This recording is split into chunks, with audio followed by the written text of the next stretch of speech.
from getting these huge increases. Those on ACA, $1,000 a month.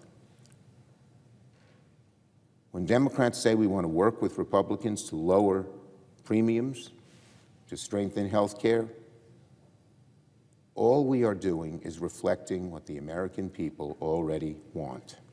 Nothing more, nothing less. They want us to sit down and negotiate something real that takes this huge, huge burden off their shoulders.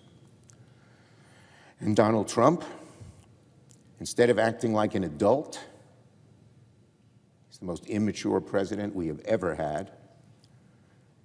Instead of doing something to stop the health care crisis, is threatening to hurt countless hardworking Americans. Let me repeat the quote Donald Trump said yesterday. We can do things during the shutdown that are irreversible. They're bad for them and irreversible, like cutting vast numbers of people out, cutting things they like, cutting programs they like. Donald Trump says it loud and clear. That's one thing about him. He is using the American people as pawns, threatening pain on the country as blackmail. Well, that's not going to work. The American people, it's so easy to see through those tactics. They know this is the Trump shutdown. They know Republicans control the presidency, the Senate, and the House. And what is done during the shutdown will fall squarely on the Republicans' back. Donald Trump even says it. He says he is going to close down all these things people want. It's going to fall right on his back. The American people will know who's doing it, and he's going to have to recoil from it, just as they have done so many cuts already, even before October 1st. And they had to back off on many of them, some because of the courts, but some because of public outcry, such as the huge cutbacks they made in the VA. Well, Democrats' positions hasn't changed. We're willing, ready, and able to negotiate. We're ready to reopen the government today. We've made our position clear about how to move forward. Surely, we can come together and agree we need to fix health care, and that needs to happen now, as people are getting these incredible increases. And within a few weeks, they're going to have to say what new health care, if they'll even keep their health care or have to cut it back or do something else that hurts them because they don't have the money. If Republicans work with us and fix America's health care crisis, the shutdown could go away very quickly. And that's what Democrats want, to end this now, fix health care now.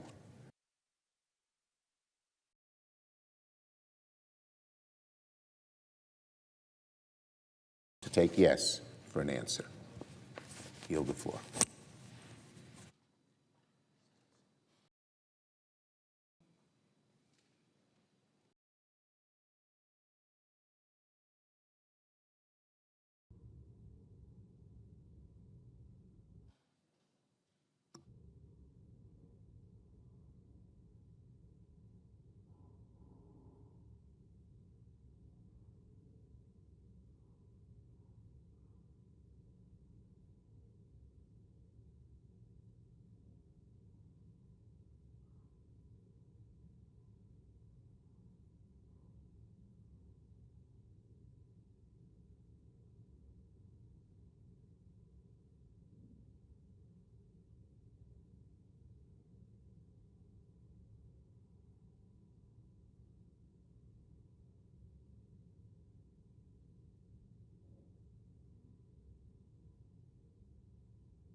Mr. President. Republican leader. Thank you, Mr. President. Mr. President, here we are. Democrats have bowed to the far left, and they've shut down the federal government. As of this morning, critical federal employees, including members of the military, Border Patrol agents, and air traffic controllers, are working without pay. And a number of government services are unavailable or at risk. Mr. President, Democrats are well aware of the damage of a government shutdown. We've heard it from them time and time again. But apparently, none of that matters to Democrats today. All that seems to matter is that their far-left base sees them fighting against President Trump. And the American people just have to suffer the consequences. Mr. President, we can end this today. There is a clean, nonpartisan, continuing resolution at the desk. It has no partisan policy writers, no new Republican policies. It just keeps the government running until November the 21st. The House passed it. The President is ready to sign it into law. And the only thing standing in the way is Senate Democrats, who are demanding $1.5 trillion in partisan spending to keep the government open for 7 weeks. That's right. They are demanding more than the defense budget in their resolution to keep the government open for 4 weeks. Mr. President, that's not how this works. We were in the situation 13 times when Democrats had the majority under President Biden. And 13 times, Republicans provided more than enough votes to keep the government open. And that's what needs to happen here. We are just one Senate roll call vote away from ending this shutdown. We need a handful of Democrats to join Republicans to reopen the government. And once we do that, then we can talk about the issues that Democrats are raising. But we're not going to engage in bipartisan discussions while Democrats are holding the federal government hostage to their partisan demands. Mr. President, this Democrat shutdown is actually delaying progress on the issues that Democrats claim to be interested in. It's also delaying important work on appropriations bills. Now, I've said throughout this year that my goal is to do appropriations through regular order which allows members of both parties to give voice to their priorities and to help shape appropriations bills. And we've made good progress already this year. Thanks to the work of Chair Collins and the Appropriations Committee, we've passed 3 bipartisan bills before the August recess for the first time since 2018. And there are a number of additional bills ready for floor consideration. But that work is now delayed because we have to deal with the Democrat shutdown mess. Mr. President, how long this shutdown lasts depends entirely on Democrats. Republicans are united around a clean, nonpartisan funding extension. A few Democrats joined us last night and voted to keep the government open.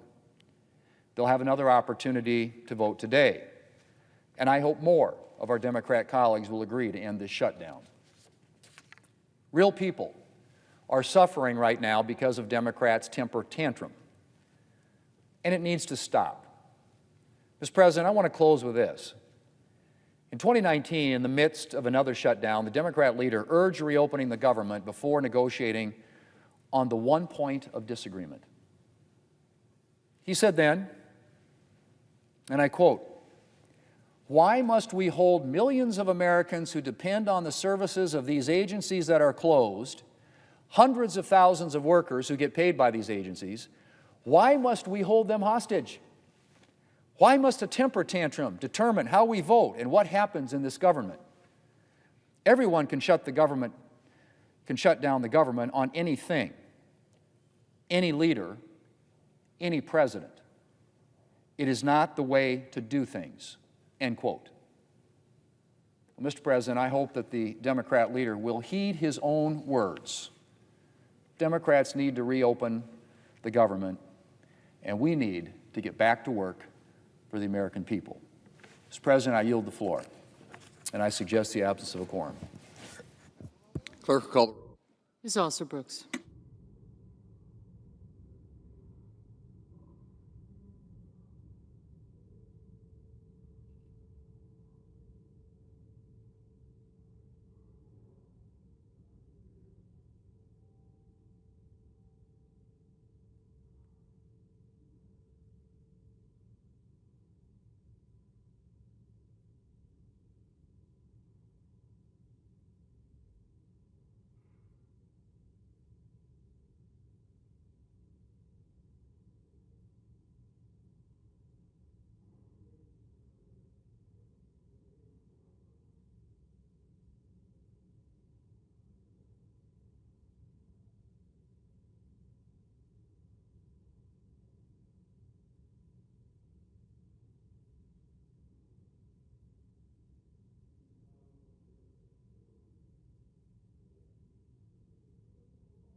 Majority Whip.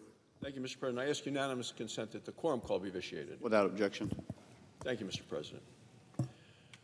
Well, Senate Democrats have now dragged us into the Schumer shutdown. When I say us, I mean all of us as Americans. Didn't have to happen. And it certainly doesn't need to continue.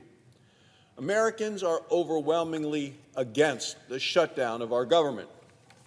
New polling from the New York Times and Siena just came out, and the polling proves it. Here's the key finding. 2 out of 3 Americans believe that Democrats should not shut down the government, even if they don't get their $1 trillion ransom fee paid, which, of course, they won't. Only 47% of the Democrats support a shutdown. That's not even a majority of Democrats. Senate Democrats are on the wrong side of Republicans, they're on the wrong side of independents, and they're on the wrong side of their own party. There is only one good option to reopen the government, and that option is a bipartisan, clean, continuing resolution that we will vote on this morning. The House already passed it with bipartisan support. President Trump is ready to sign it. Senate Republicans voted yesterday in an attempt to pass it. It failed yesterday, and we're going to offer it again today. All it takes to reopen the government is cooperation from just 5 more Senate Democrats. We picked up 3 Democrats last night, so there are clearly cracks on their side of the aisle and movement towards our side. That will continue. We are ready to vote for it again and again and again to make sure we can reopen the government for the American people. And there is bipartisan, broad bipartisan support to open the government.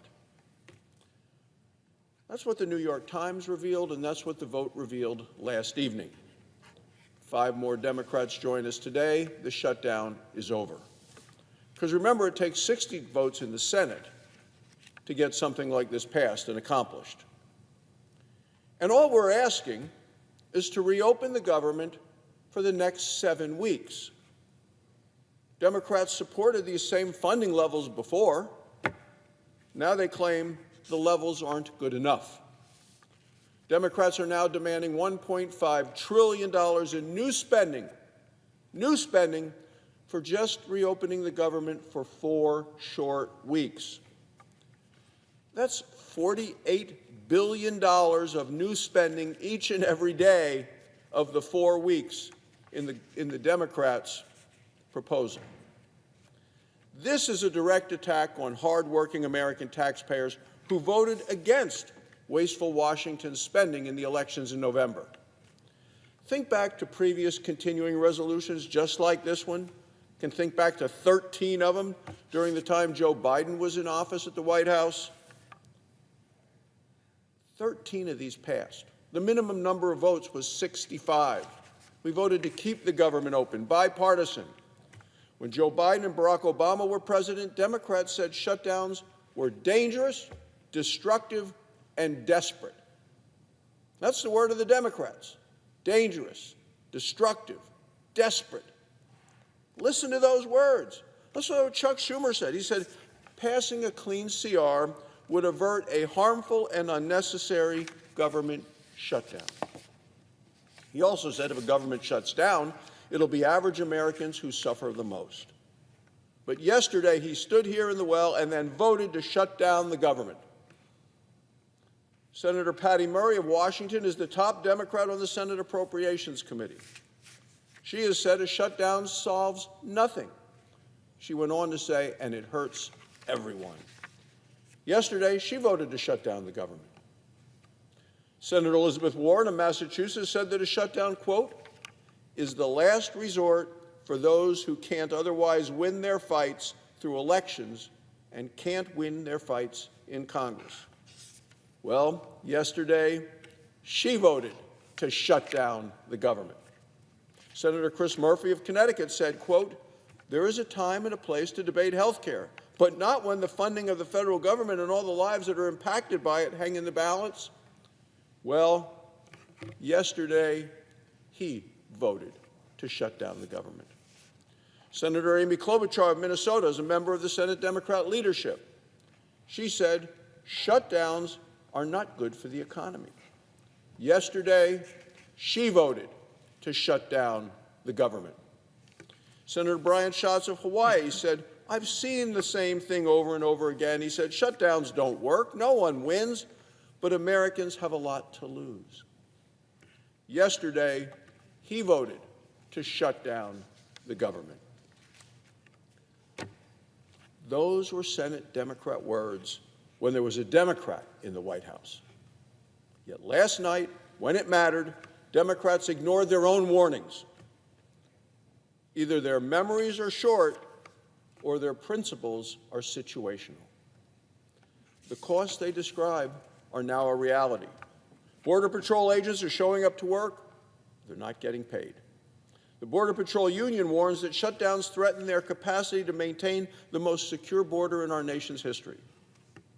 Veterans' health care is going to be impacted. Low-income families will lose vital benefits to help buy groceries. Republicans are committed to reopening the government with a clean, continuing resolution. That will allow us to finish the appropriations process the right way. Mr. President, when he was Majority Leader, Senator Schumer broke that process, the appropriations process. Last year, the Senate Appropriations Committee passed, the committee, not Chuck Schumer, but that committee passed 11 of 12 appropriations bills, many of them unanimous, always bipartisan.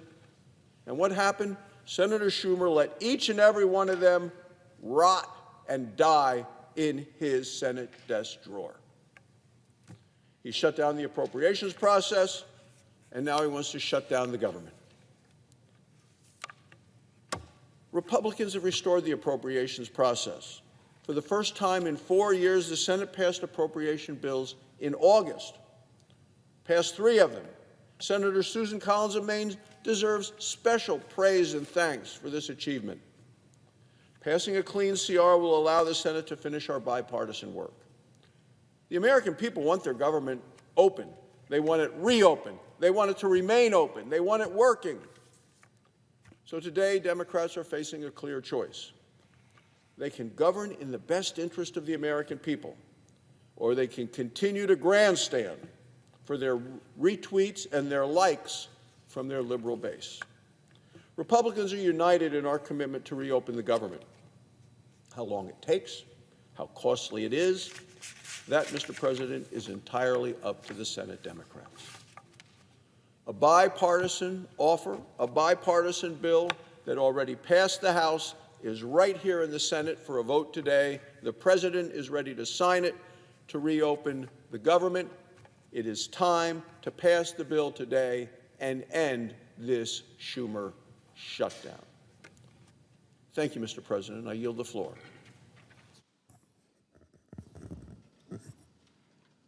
Mr. President, I ask unanimous consent to waive the mandatory quorum calls with respect to calendar number 167, S2882, calendar 168, H.R. 5371. Without objection. I yield the floor.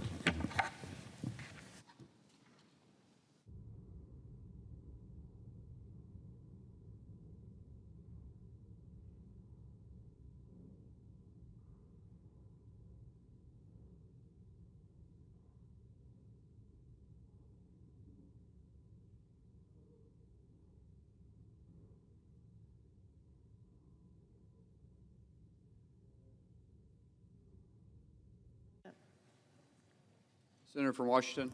Thank you, Mr. President. Well, it's not even one day after Republicans chose to shut down the government instead of making any sort of progress on stopping health care premiums from skyrocketing. And it is already painfully clear that Republican leadership is not taking any of this seriously. Republican leadership doesn't care if millions of Americans lose their health insurance. Republican leadership does not care if your health care costs go through the roof. And despite a lot of showboating yesterday, Republican leadership obviously doesn't care how long this shutdown goes on. Just consider, if Republican leadership and President Trump actually cared about reopening the government, Trump would not be tweeting AI deepfakes and mariachi music, or bragging about how he can't wait to use a shutdown as an excuse to inflict more pain on the American people. If they actually cared about reopening the government, Russ Vought wouldn't be saying he'll fire everyone he can, no matter if firing them is necessary or not, and no matter how harmful it is or not. If they actually cared about reopening the government, Republican leaders would not be pressing ahead with the same failed bill as yesterday and refusing to finally work with Democrats to finalize a solution. If Republican leadership actually cared about reopening the government, House Republicans would actually be here. Let me say that again. House Republicans are not even here. Are we supposed to believe they are taking this seriously? I guess not. And if Republican leadership actually cared about reopening the government, they would be talking with us about how the actual issues we want to address, how to stop skyrocketing health prices, hospital closures, millions of patients from losing their health insurance.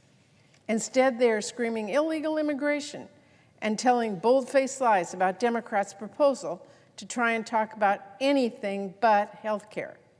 That really gives away the game Republican leaders are playing with the American people, doesn't it? Democrats want Republicans to sit down at the table for a serious negotiation about really serious issues. But Republican leadership is off playing make-believe in la-la land. How are we supposed to negotiate with President Trump when he's busy frying his mind in an AI fantasy world of mariachi bands and science fiction medbeds and who knows what next? And how are we supposed to negotiate with Republican leaders when they are refusing to work on a bipartisan path out and just making lies up about our Democratic proposal? For everyone who's only heard the Republican nonsense, let me make our agenda clear. Here's what Democrats actually want to do. We want to stop your health care premiums from doubling next year. We want to stop millions of people from getting priced out of their insurance and getting sick or going without care. We want to stop hospitals from closing. I wonder why Republicans have such a hard time being honest about that.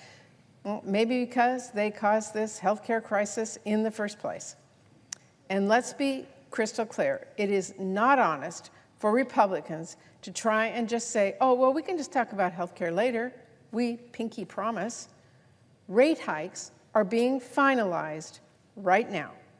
Notices with massive price increases will land in our families' mailboxes this month. Open enrollment starts in a matter of a few weeks. That means families are going to start seeing their premiums double. People are going to get priced out of coverage, that is, unless we act now. There is no waiting, we have been waiting. There is no later, that is too late. Our Republicans say they will not talk about solutions until the damage is done? Are they saying they want to lock in the high health care rates first? You know, the best time to put out a fire is before it burns down the house. Surely Republicans don't need me to tell them that. But if Republicans insist on asking why we can't address health care later, I've got a few questions for them. First off, why the heck couldn't we talk about health care sooner? Huh? Where in the world have you been? You moved heaven and earth to pass new tax breaks for billionaires by cutting over $1 trillion from Americans' health care. Why won't you move a muscle to save health care for our working families? I mean, my goodness, why is it not until there is a shutdown Republican leaders will even say we can at least talk about health care? Oh, but not yet. And if a shutdown is the first time Republican leaders will even acknowledge, in the slightest whisper, the looming healthcare crisis, why should we trust for 1 second you'll keep your word later? Republicans have been choosing to ignore this healthcare crisis for months, and now they face another choice. How much longer are they going to insist on this partisan path? How much longer are they going to stick their heads in the sand? Because I will warn them, the American people cannot wait. One family in my state of Washington is about to see their premiums jump from $283 a month to as high as $1,800 a month if Republicans insist on inaction. And I know they're not the only ones. To my Republican colleagues who don't think this is a crisis, to anyone who thinks health care can wait, go out and talk to people. Talk to insurance companies in your states, or doctors, or hospitals, or patients, and then come to the table and talk with us. We are here. We are ready to work on real solutions to address this healthcare crisis and reopen the government. I've been at the table the whole time. I am here. I am ready. I am willing to work out a real solution to get this done. Thank you, Mr. President. I yield the floor.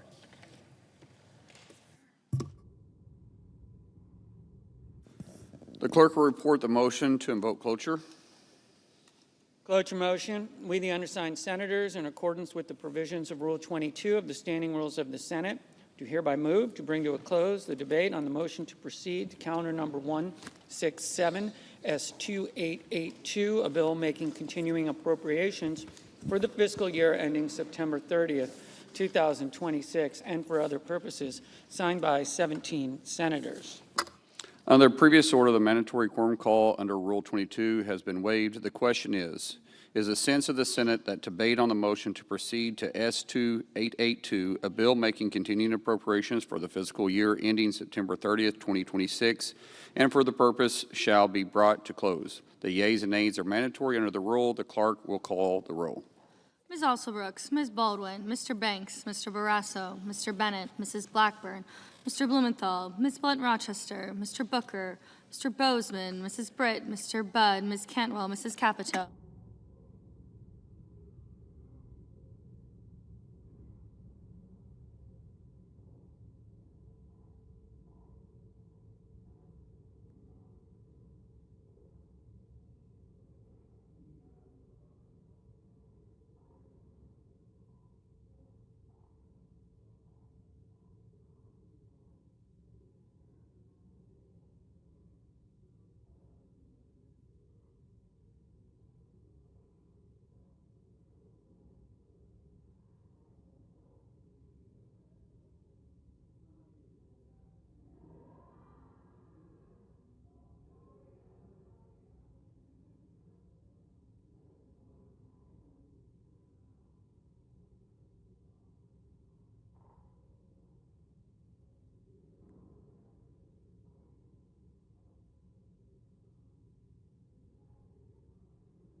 Mr. Cassidy, Ms. Collins, Mr. Coons,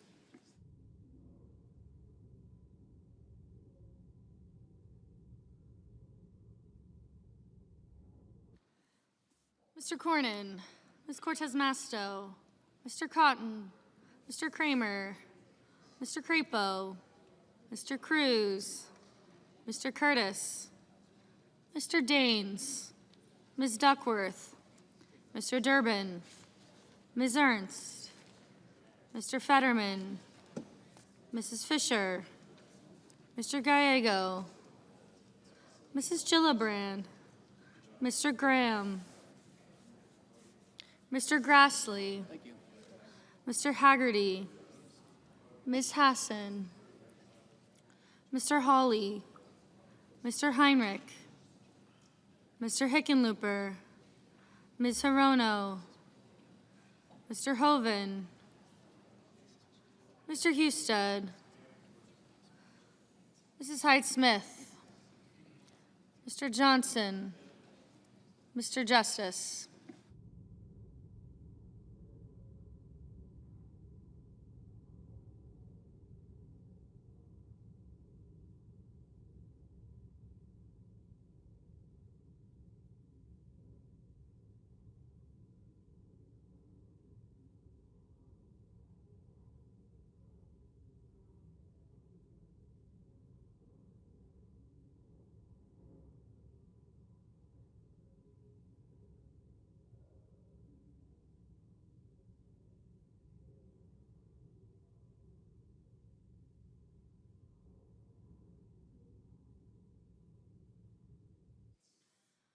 Mr. Kane, Mr. Kelly, Mr. Kennedy, Mr. Kim, Mr. King, Ms. Klobuchar, Mr. Langford, Mr. Lee.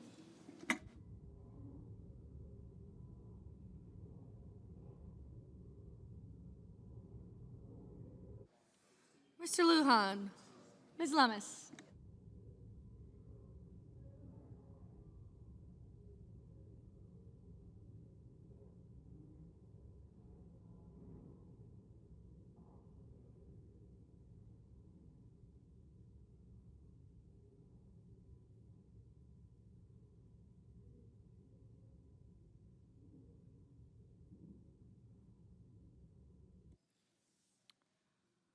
Mr. Markey, Mr. Marshall, Mr. McConnell, Mr. McCormick, Mr. Merkley, Mrs. Moody, Mr. Moran,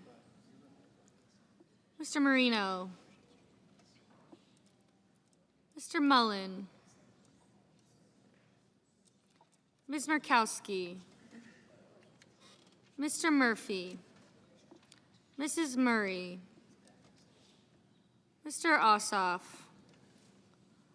Mr. Padilla, Mr. Paul, Mr. Peters, Mr. Reed, Mr. Ricketts, Mr. Risch, Ms. Rosen, Mr. Rounds, Mr. Sanders, Mr. Schatz,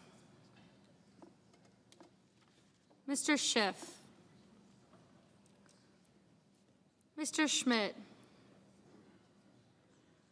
Mr. Schumer,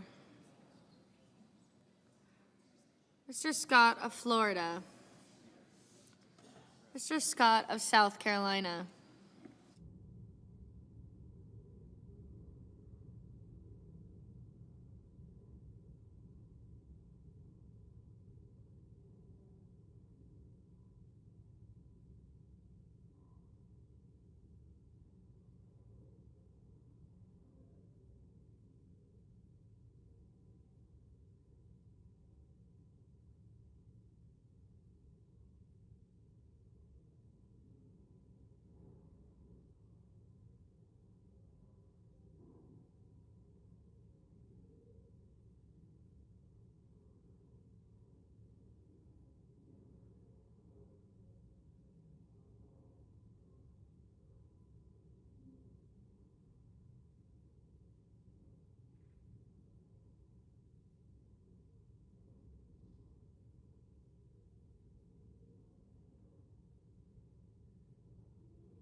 Mrs. Shaheen.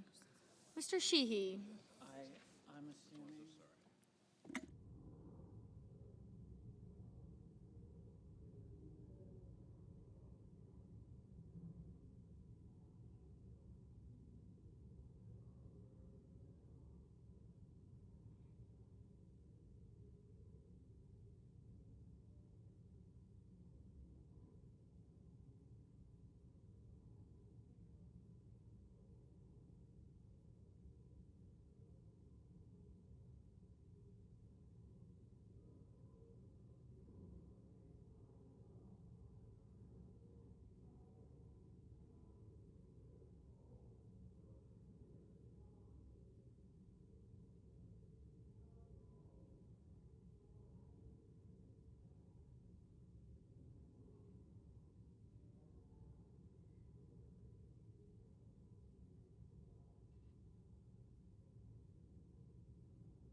Ms. Slotkin.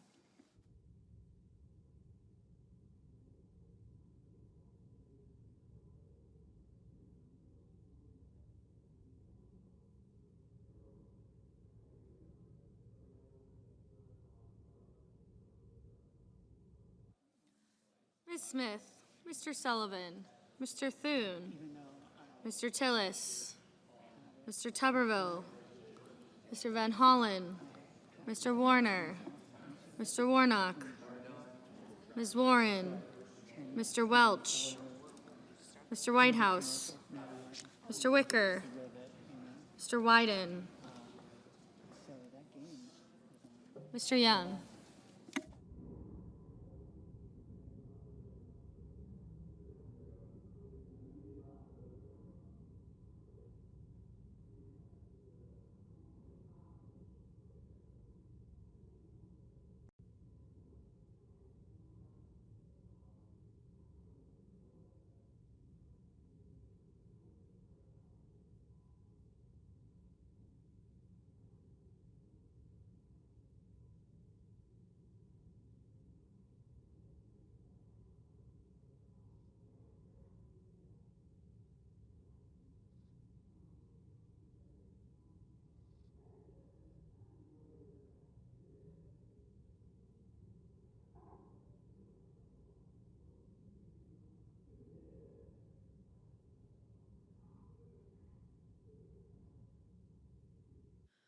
Senators voting in the affirmative: Cantwell, Hassan, Murray, Padilla, Peters, Rosen, Shaheen, Smith, and Whitehouse.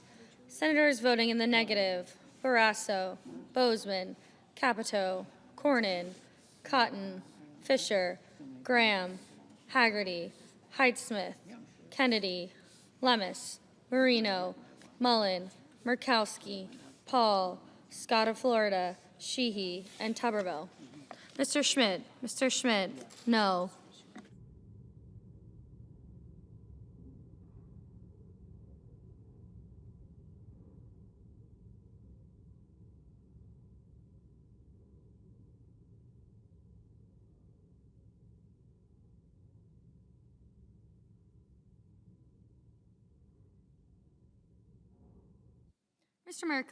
Mr. Merkley, aye.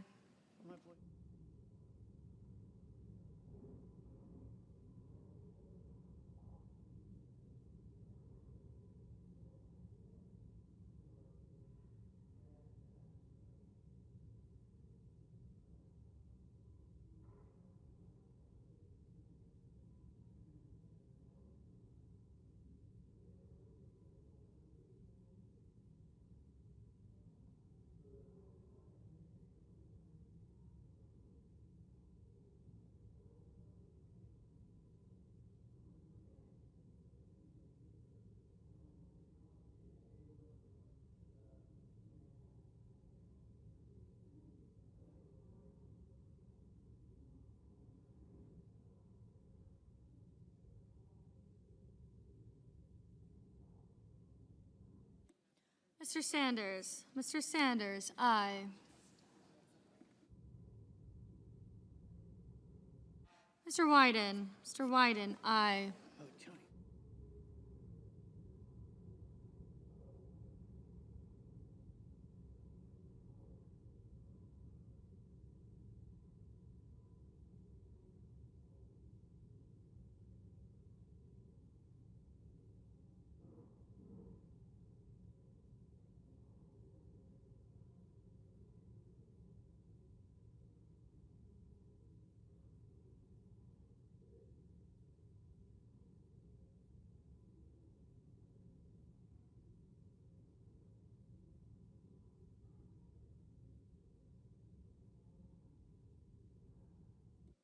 Mr. Langford.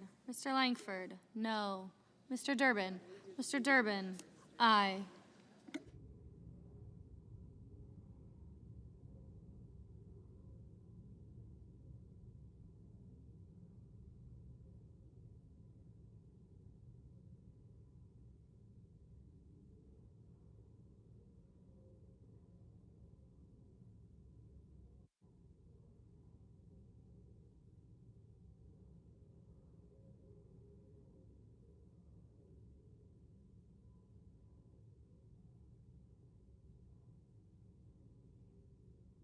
Mr. McCormick. Mr. McCormick, no.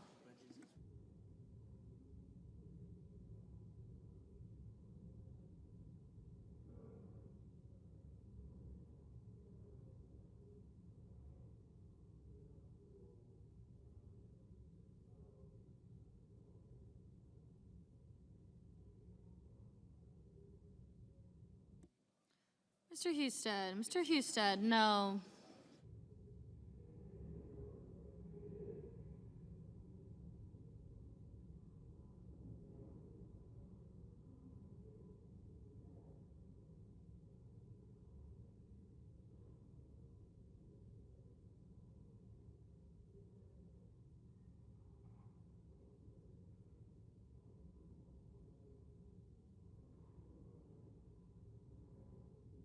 Mr. Ricketts. Mr. Ricketts, no.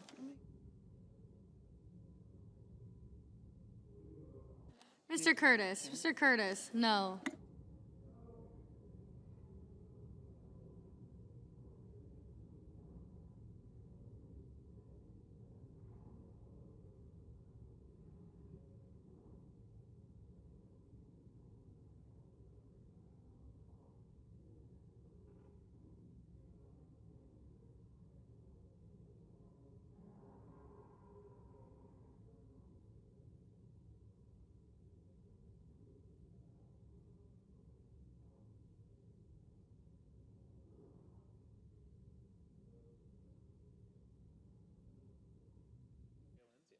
Ms. Baldwin. Ms. Baldwin, aye.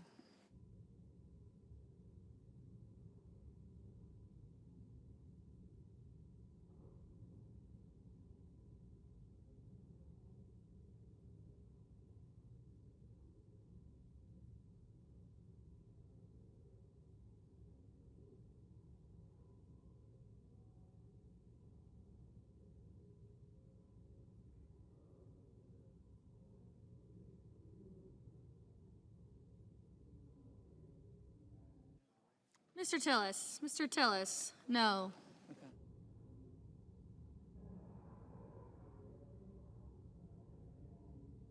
Mr. Heinrich. Mr. Heinrich, aye.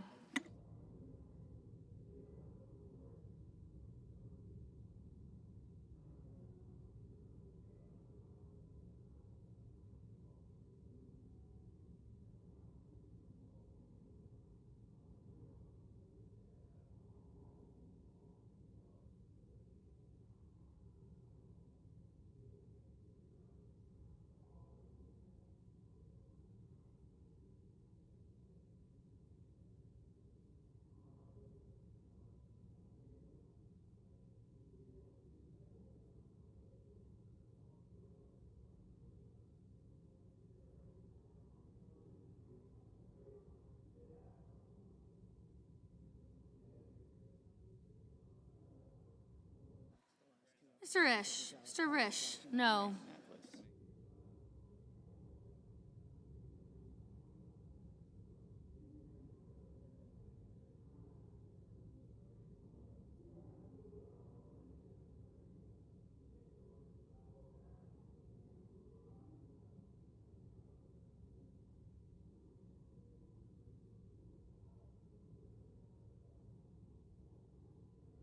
Mr. Kelly. Mr. Kelly, aye.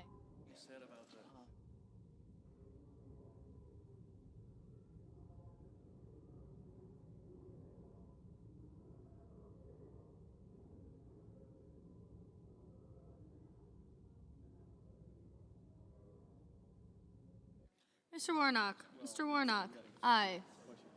Ms. Warren. Ms. Warren, aye.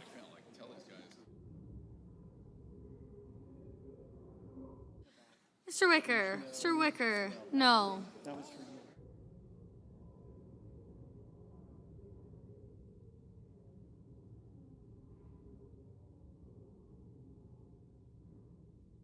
Ms. Collins, no. Ms. Blunt Rochester, Ms. Blunt Rochester, aye.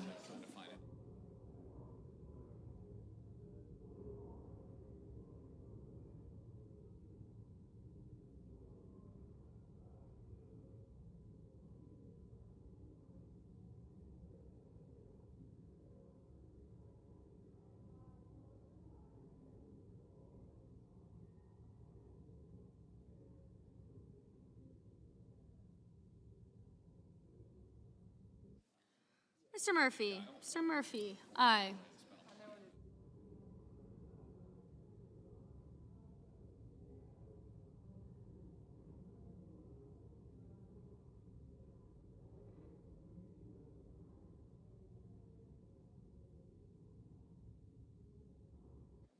Mr. Reed, aye. Mr. Grassley, no.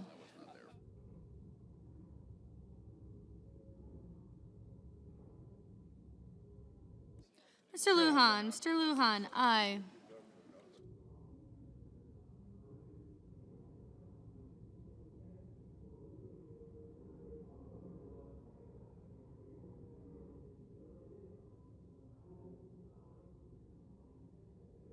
Mr.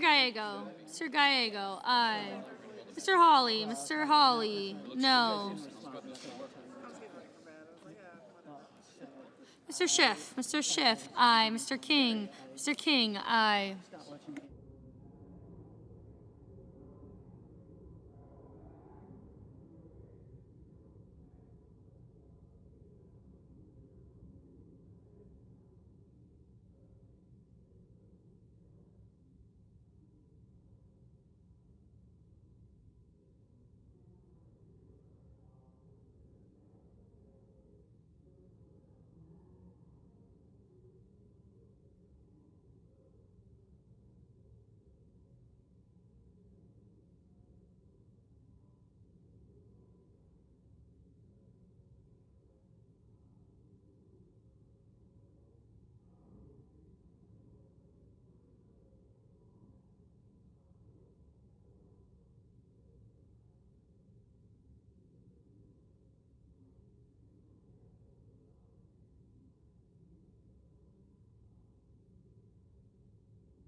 Mr.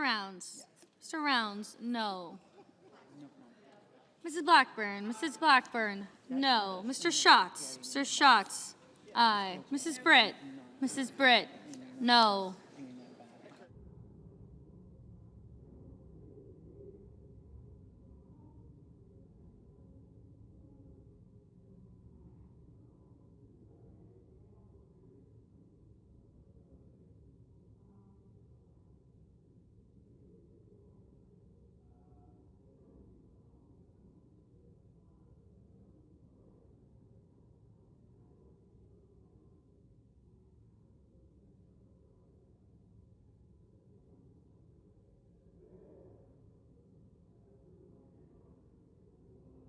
Mr. Kane, aye.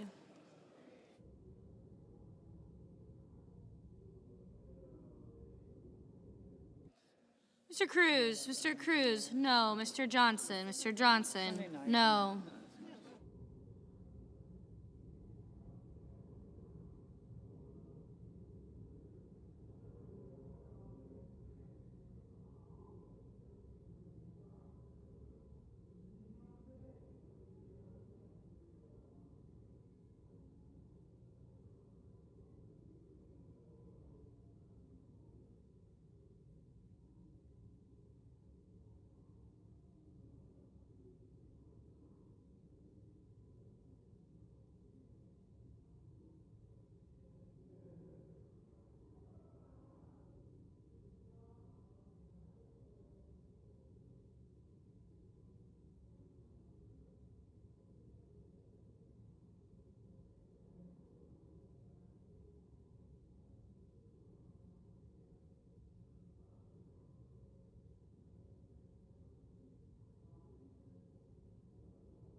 Mr. Daines, Mr. Daines, no. Mr. Young, no.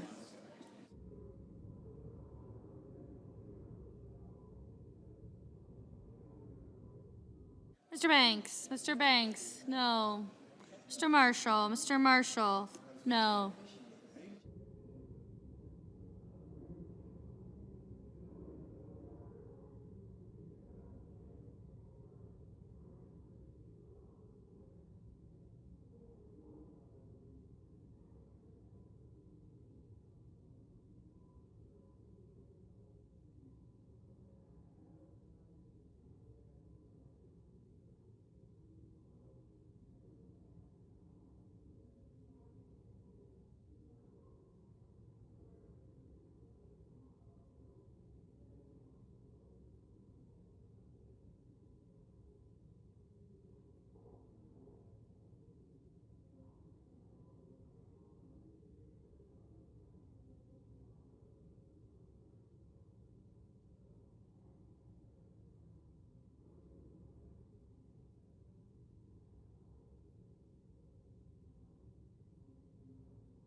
Ms. Cortez Masto, aye. Ms. Hirono, aye.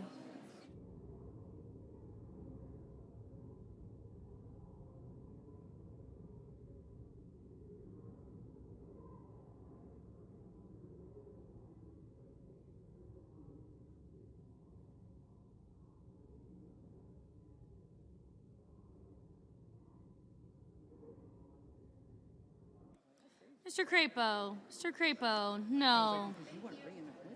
Mrs. Moody, no.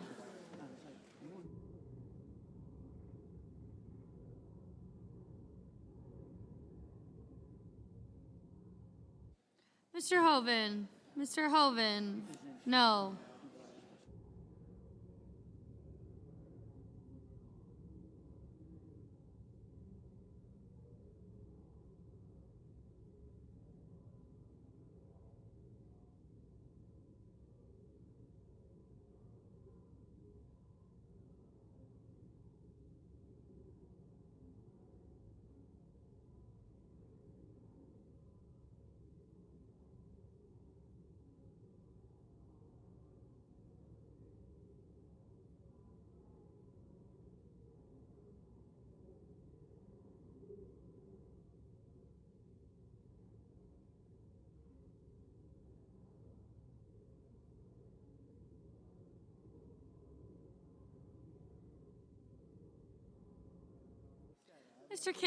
Mr. Kim, aye.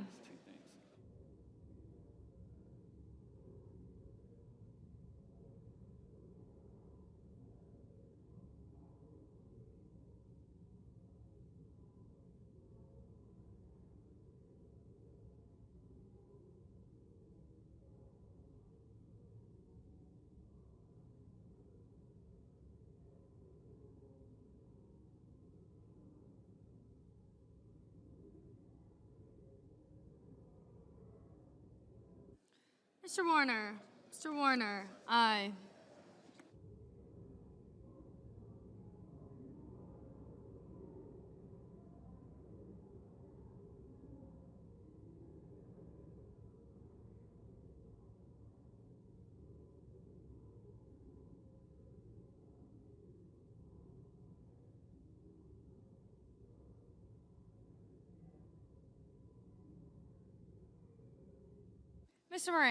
Mr. Moran, no.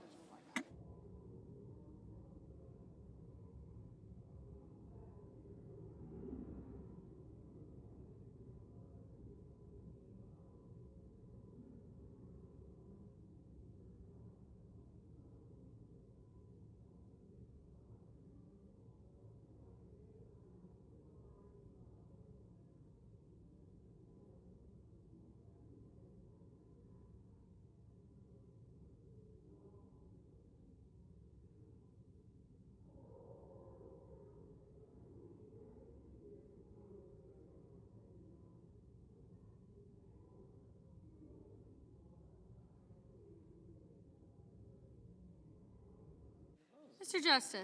Justice, no.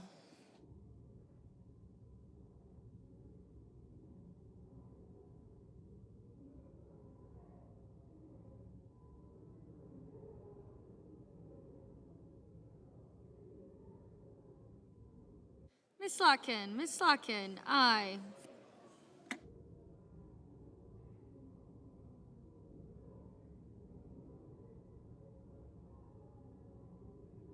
Mr. Lee, no. Mr. Fetterman, aye. Mr. Cassidy, no. Mr. Ossoff, aye. Mr. Hickenlooper, aye. Mr. Budd, no.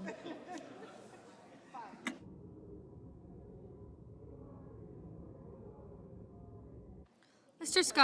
Scott of South Carolina, no.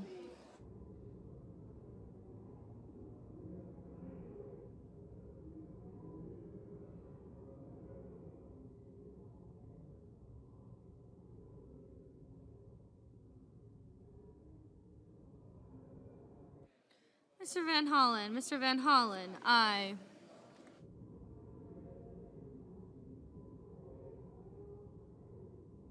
Mr. Markey, aye.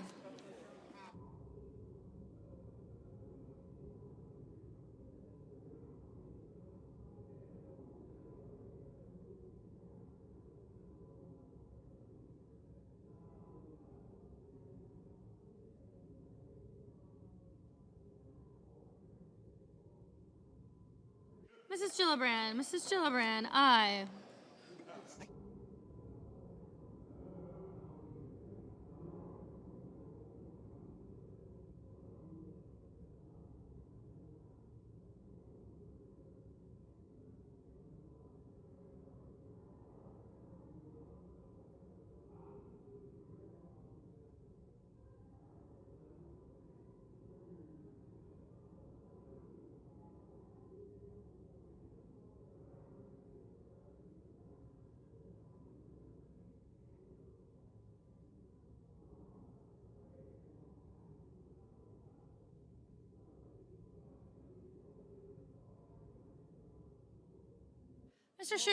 Mr. Schumer, aye.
Mr. Thune, no.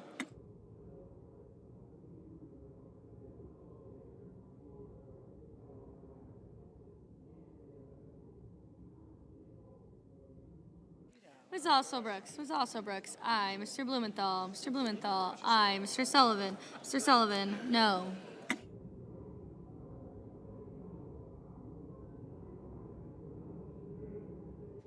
Mr. McConnell, no.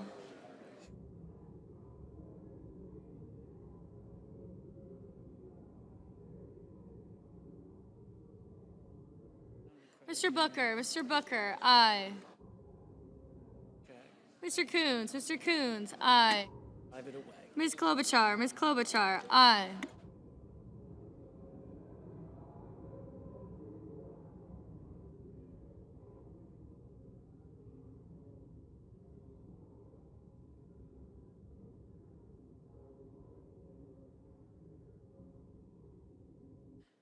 Mr. Bennett. Mr. Bennett. Aye.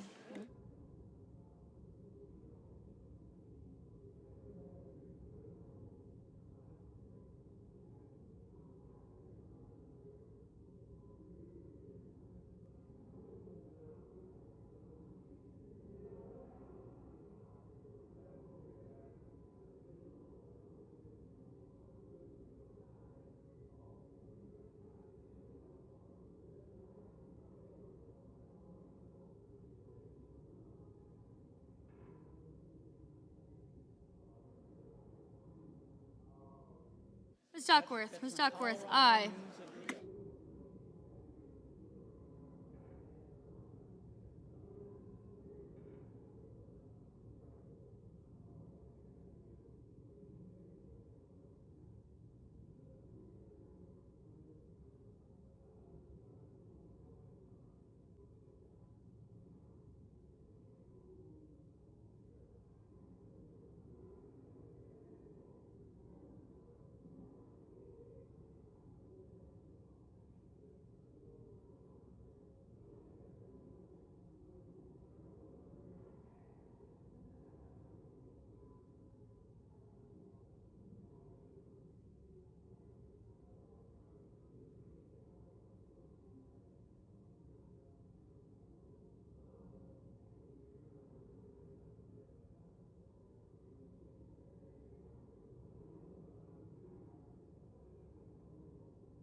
Ms. Ernst. Ms. Ernst. No.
Mr. Welch. Mr. Welch. No.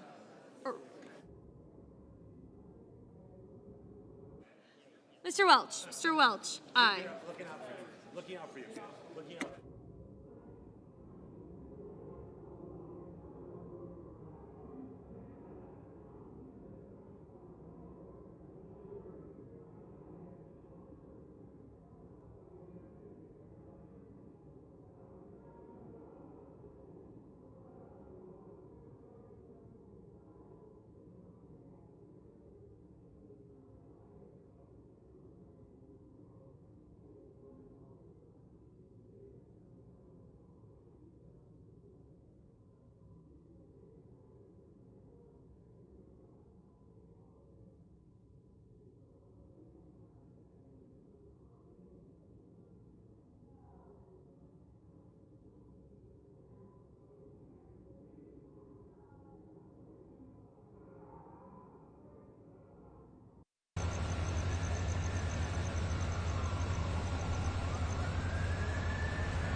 The yeas are 47. The nays are 53.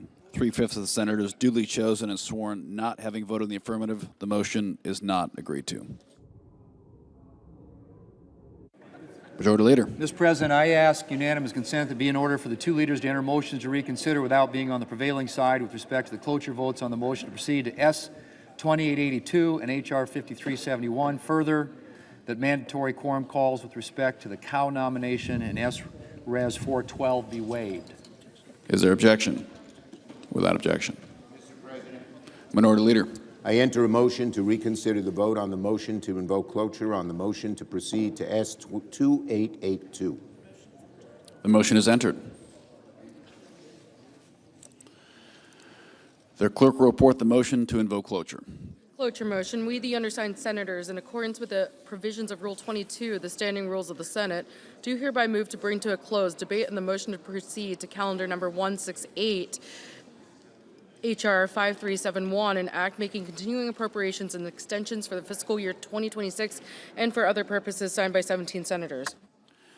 Under the previous order, the mandatory quorum call under Rule 22 has been waived. The question is it the sense of the Senate that debate on the motion to proceed to HR 5371, an act making continuing appropriations and extensions for fiscal year 2026 and for other purposes, shall be brought to a close. The ayes and nays are mandatory under the rule. The clerk will call the roll. Ms. Alsobrooks, Ms. Baldwin, Mr. Banks, Mr. Barrasso,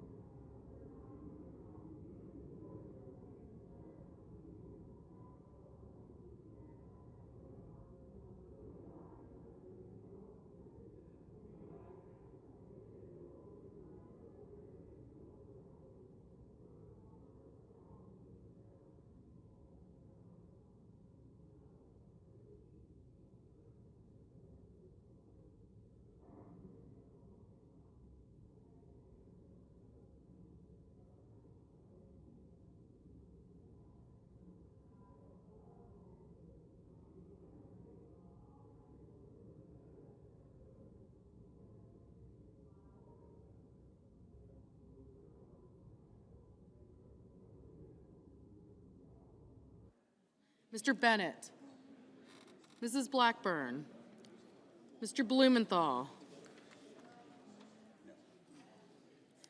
Ms. Blunt-Rochester, Mr. Booker, Mr. Bozeman, Mrs. Britt, Mr. Budd, Ms. Cantwell, Mrs. Capito,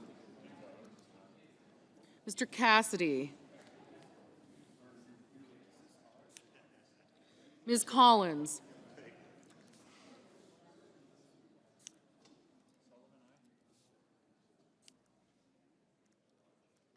Mr. Coons, Mr. Cornyn, Ms. Cortez Masto, Mr. Cotton, Mr. Kramer, Mr. Crapo, Mr. Cruz, Mr. Curtis, Mr. Daines, Ms. Duckworth, Mr. Durbin, Ms. Ernst, Mr. Fetterman, Mrs. Fisher, Mr. Gallego, Mrs. Gillibrand, Mr. Graham, Mr. Grassley, Mr. Haggerty, Ms. Hassan, Mr. Hawley, Mr. Heinrich, Mr. Hickenlooper,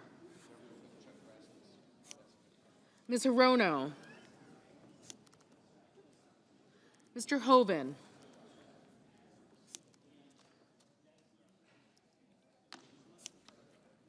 Mr. Husted, Mrs. Height-Smith,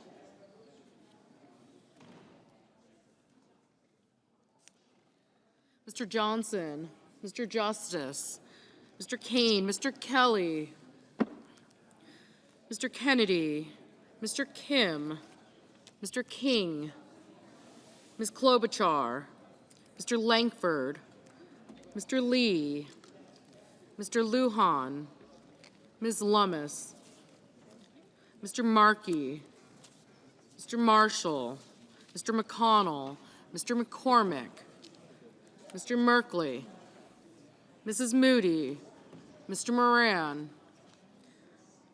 Mr. Marino,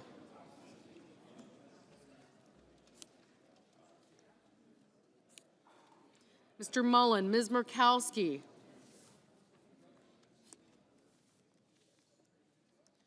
Mr. Murphy, Mrs. Murray, Mr. Ossoff, Mr. Padilla, Mr. Paul, Mr. Peters, Mr. Reed, Mr. Ricketts, Mr. Risch, Ms. Rosen, Mr. Rounds, Mr. Sanders, Mr. Schatz, Mr. Schiff, Mr. Schmidt, Mr. Schumer, Mr. Scott of Florida, Mr. Scott of South Carolina, Mrs. Shaheen, Mr. Sheehy, Ms. Slotkin, Ms. Smith, Mr. Sullivan, Mr. Thune, Mr. Tillis, Mr. Tuberville, Mr. Van Hollen, Mr. Warner, Mr. Warnock, Ms. Warren, Mr. Welch, Mr. Whitehouse, Mr. Wicker, Mr. Wyden, Mr. Young.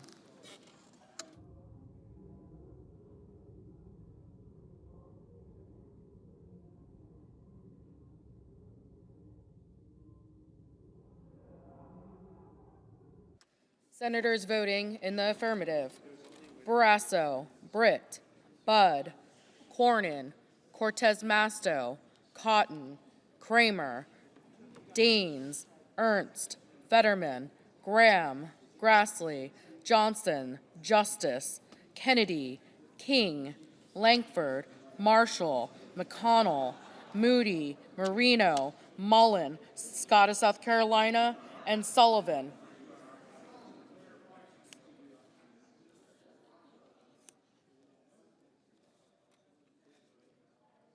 Ms. Collins, aye. Senators voting in the negative: Mr. Moran, aye.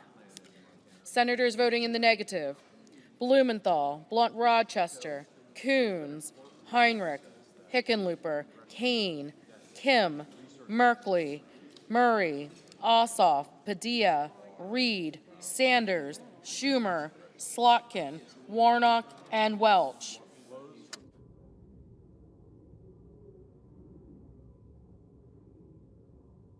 Mr. Hawley, aye. Mrs. Shaheen, no. What that means is that every resource management plan from 1996 when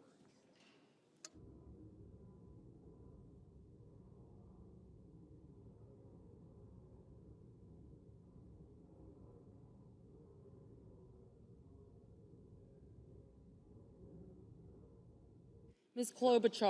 Klobuchar, no.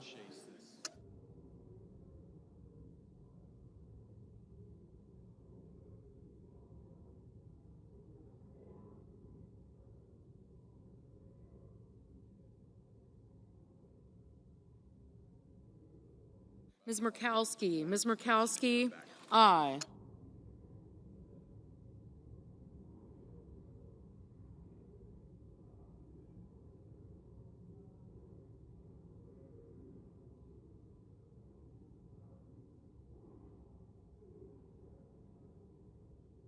Ms. Alsobrooks, no. Ms. Duckworth, no.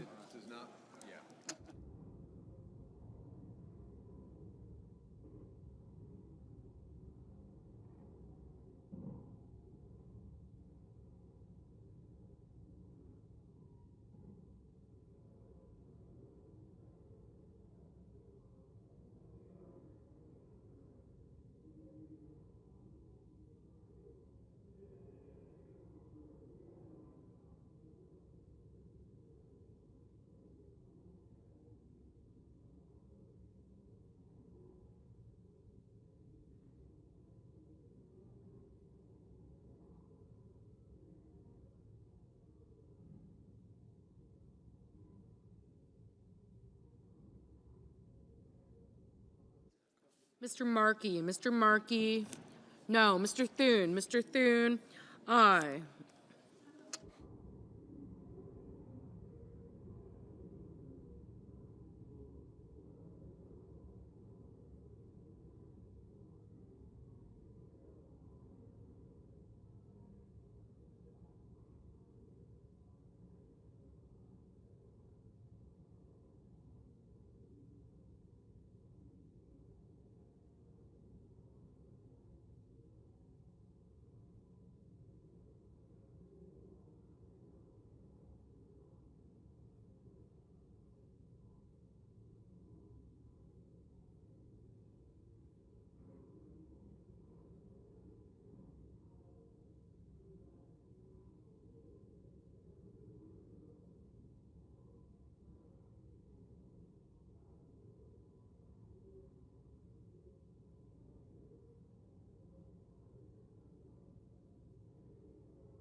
Mr. Cassidy, aye.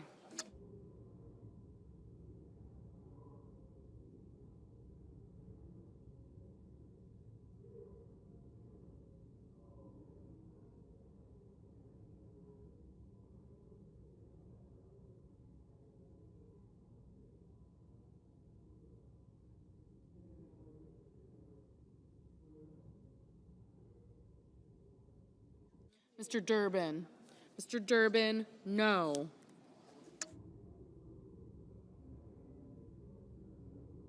Mr. Kelly, no.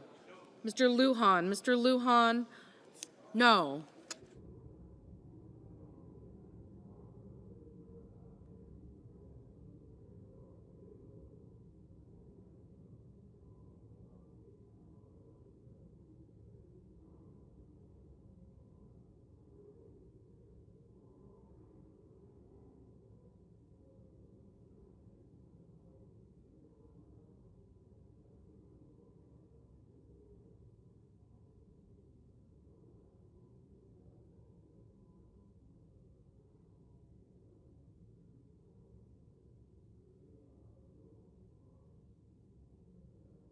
Ms. Hassan, no.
Mr. Peters, no.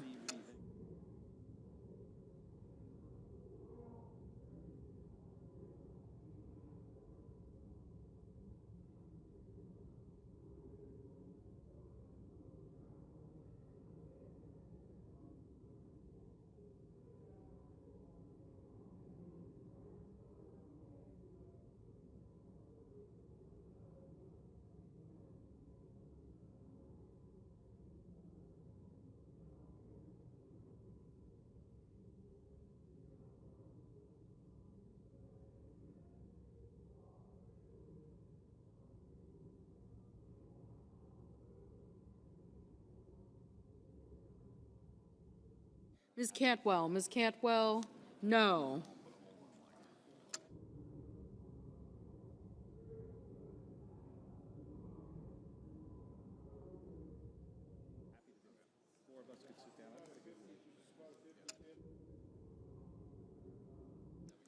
Mr. Hoven, Mr. Hoven, aye.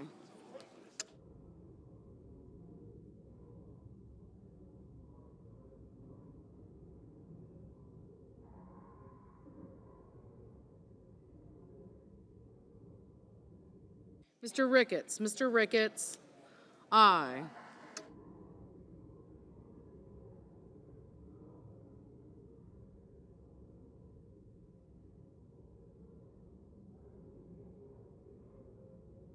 Mr. Sheehy, aye. Mr. Schiff, no.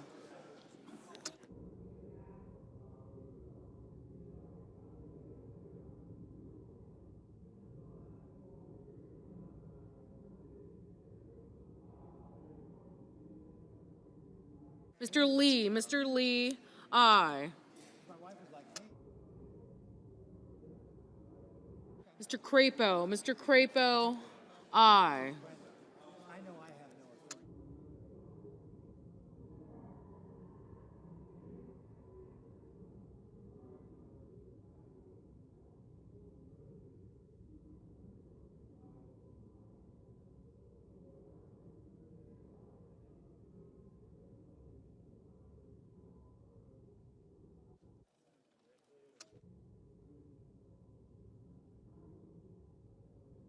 Mr. Bennett, no. Mr. Tuberville, aye. Ms. Warren, no.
Mrs. Blackburn, aye.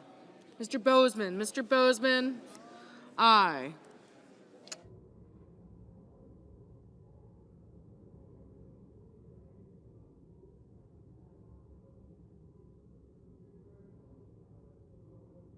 Mr. Rounds, aye.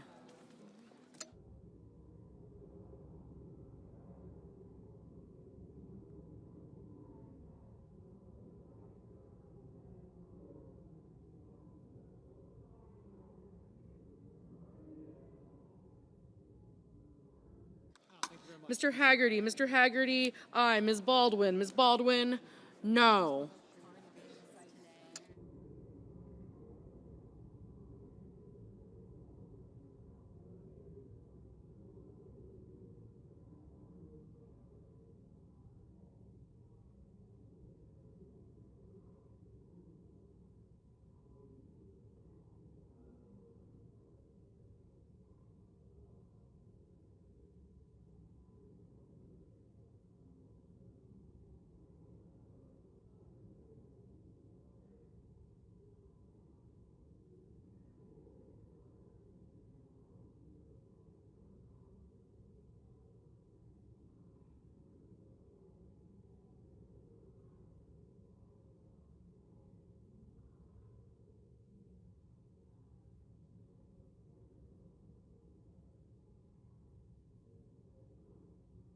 Mr. Schatz. Mr. Schatz, no. Mr. Van Hollen. Mr. Van Hollen, no.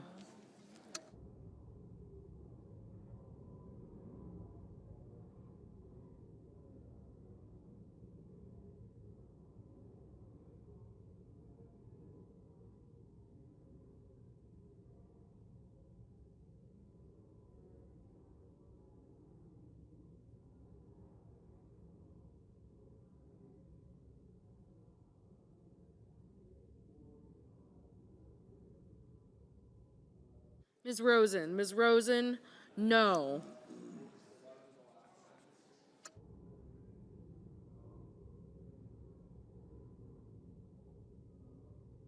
Mrs. Capito. Mrs. Capito, aye.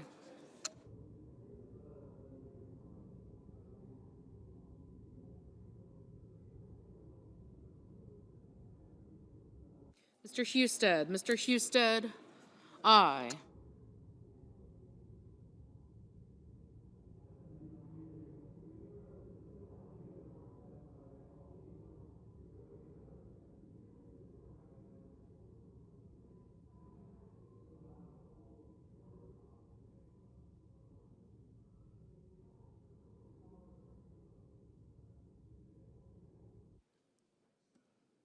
Mr. Banks. Mr. Banks, aye.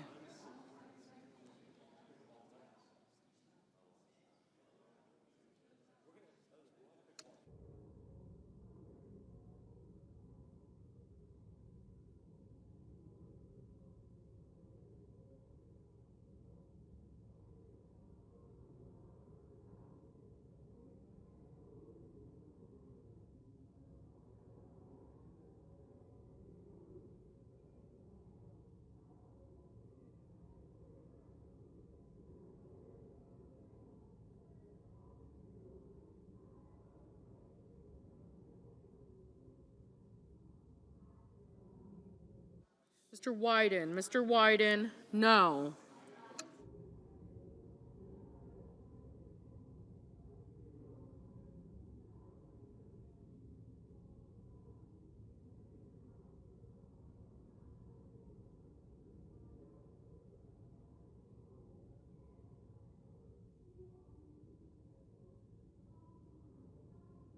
Mr. Booker. Mr. Booker, no. Ms. Hirono. Ms. Hirono, no. Mr. McCormick. Mr. McCormick, aye. Mr. Curtis. Mr. Curtis, aye.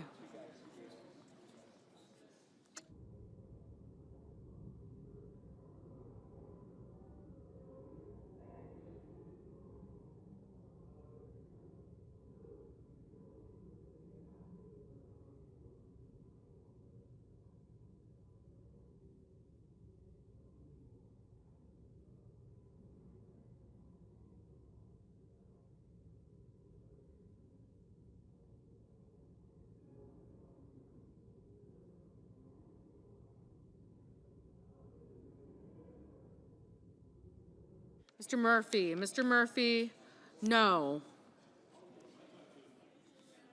Mrs. Gillibrand. Mrs. Gillibrand, no.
Mrs.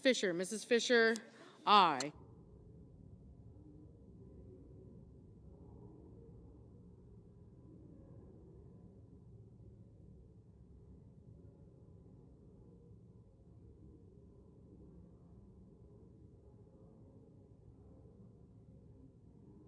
Ms. Smith, no.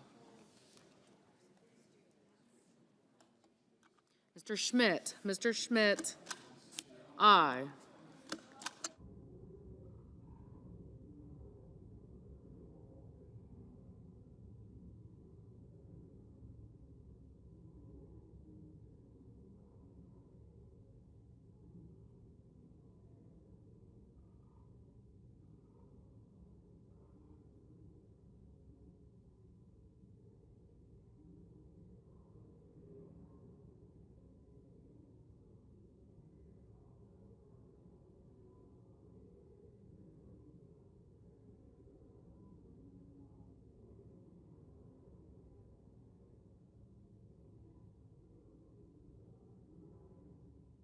Ms. Lummis, aye. Mr.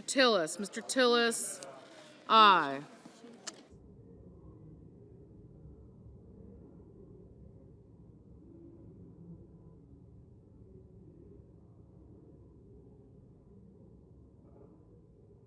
Mr. Gallego, no.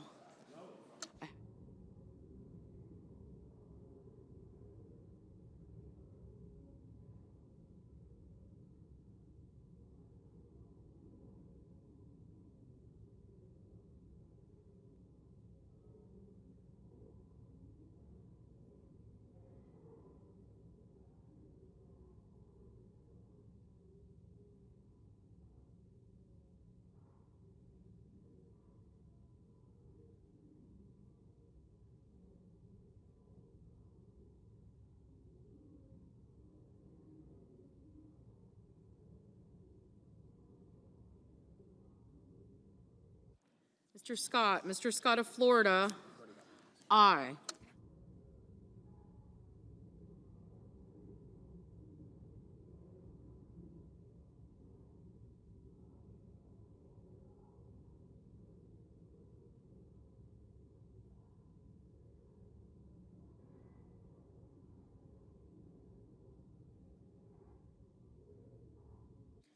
Mr. Whitehouse, no.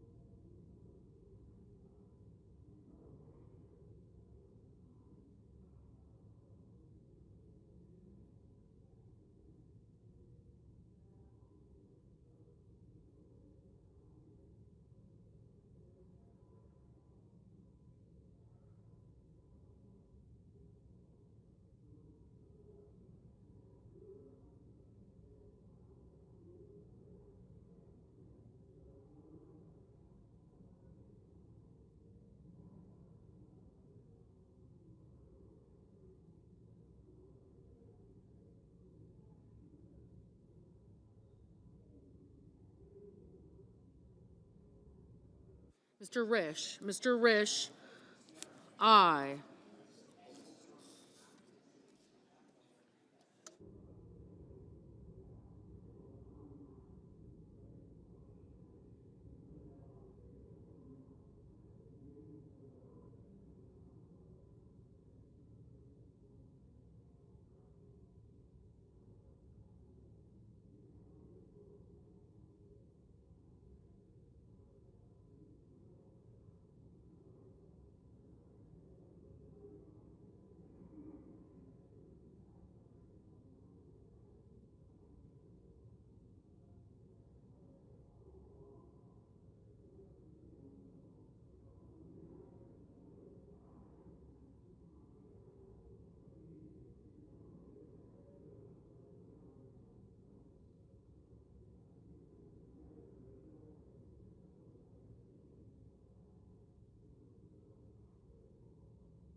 Mr. Paul, no.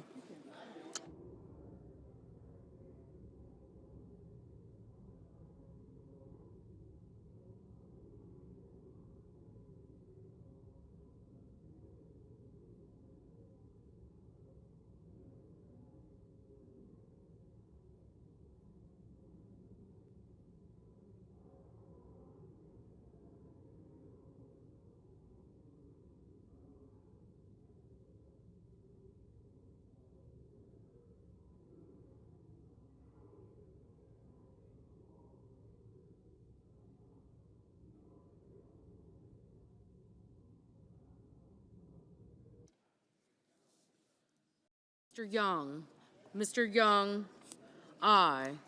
Mr. Warner, no.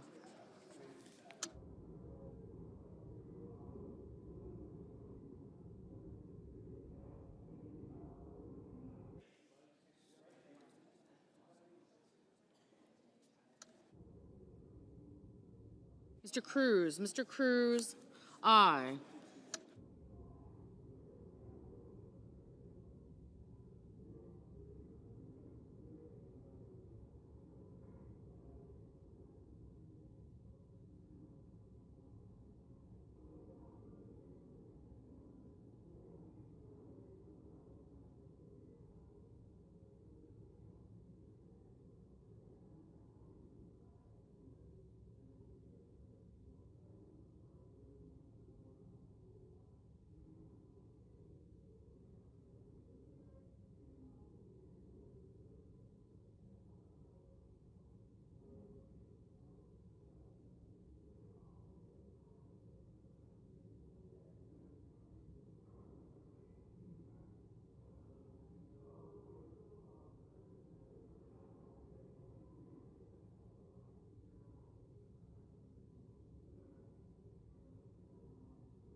Mr. Wicker, aye.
Mrs. Hyde Smith, aye.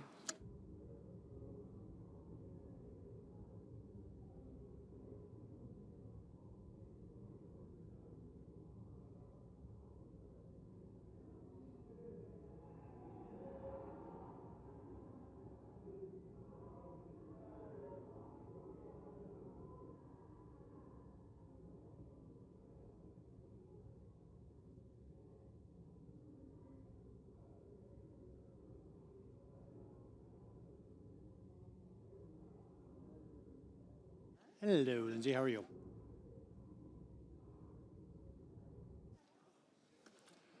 On this vote, the yeas are 55 and the nays are 45. 3/5 of the Senate duly chosen and sworn not having voted in the affirmation. The motion is not agreed to. Mr. President, Majority Leader. I enter a motion to reconsider, Motion is entered. and I ask unanimous consent that if any nominations are confirmed during today's session of the Senate, that the motion to reconsider be considered made and laid upon the table, and the President be immediately notified of the Senate's action. Without objection. The clerk will report the motion to invoke cloture. Cloture motion. We, the undersigned senators, in accordance with the provisions of Rule 22 of the Standing Rules of the Senate, do hereby move to bring to a close debate on the nomination of Hung Kao of Virginia to be Undersecretary of the Navy, signed by 17 senators. Under the previous order, the mandatory quorum call under Rule 22 has been waived. The question is it the sense of the Senate that the debate on the nomination of Hung Kao of Virginia to be Undersecretary of the Navy shall be brought to a close? The yeas and nays are mandatory under the rule. The clerk will call the roll. Ms. Alsterbrooks. Ms. Baldwin. Thank you. Thank you.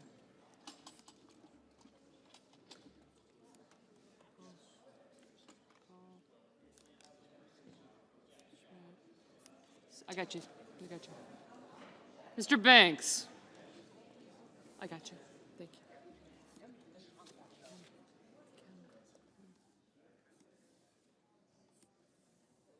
Mr. Barrasso.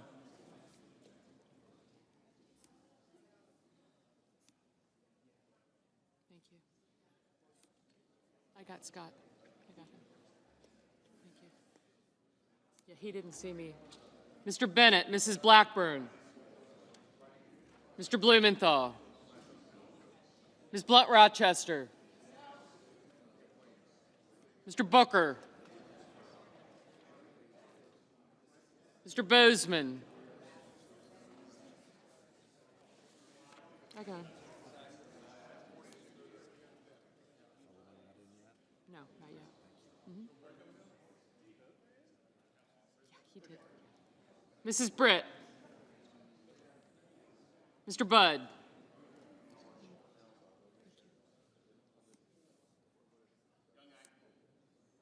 Thank you.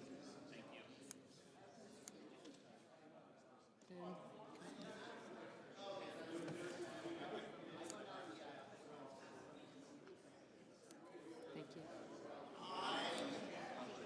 Okay.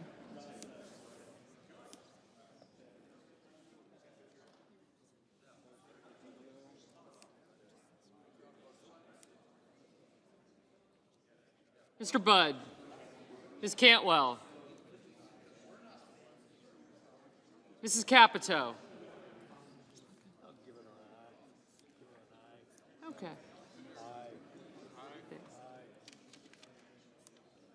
Mr. Cassidy. Thanks. Ms. Collins. Mr. Coons.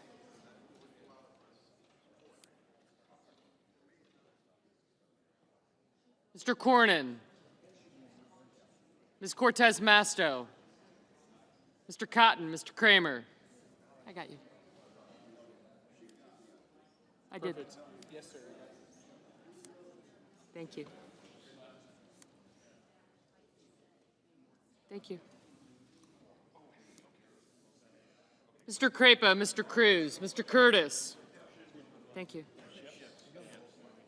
Mr. Daines. Ms. Duckworth. Mr. Durbin. Ms. Ernst.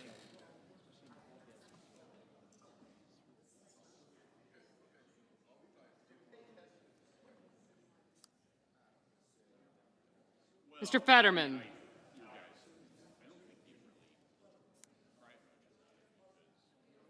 Mrs. Fisher. Mr. Gallego, Mrs. Gillibrand. Mr. Graham, Mr. Grassley, Mr. Haggerty. Ms. Hassan.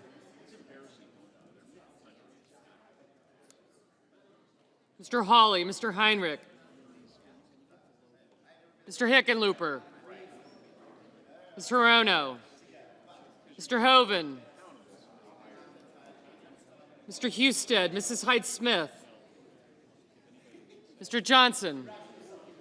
Mr. Justice. Mr. Kane. Mr. Kelly. Mr. Kennedy. Mr. Kim. Mr. King. Ms. Klobuchar. Mr. Lankford. Mr. Lee.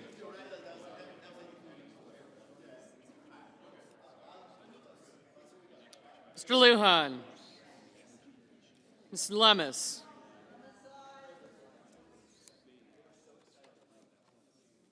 Mr. Markey. Mr. Marshall. Mr. McConnell. Mr. McCormick. Mr. Merkley. Mrs. Moody.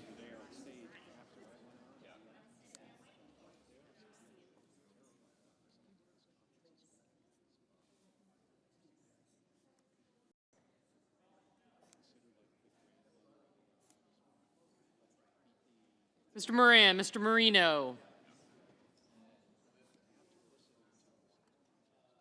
Mr. Mullen. Ms. Murkowski.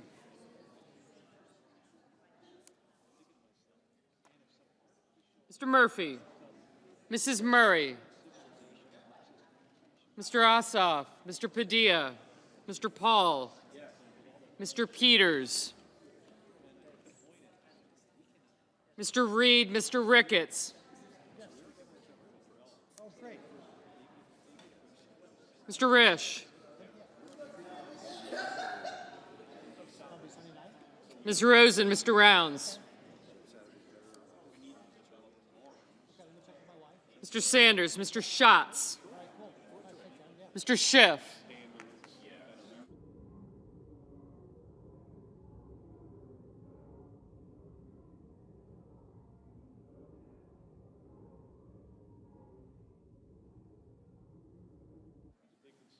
Mr. Schmidt. Mr. Schumer.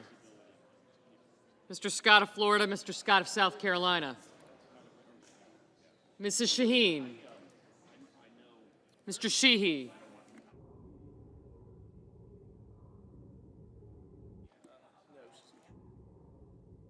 Ms. Slotkin. Ms. Smith. Mr. Sullivan. Mr. Thune, Mr. Tillis, Mr. Tuberville. Mr. Van Hollen. Mr. Warner. Mr. Warnock. Ms. Warren. Mr. Welch. Mr. Whitehouse. Mr. Wicker. Mr. Wyden. Yep. Mr. Young.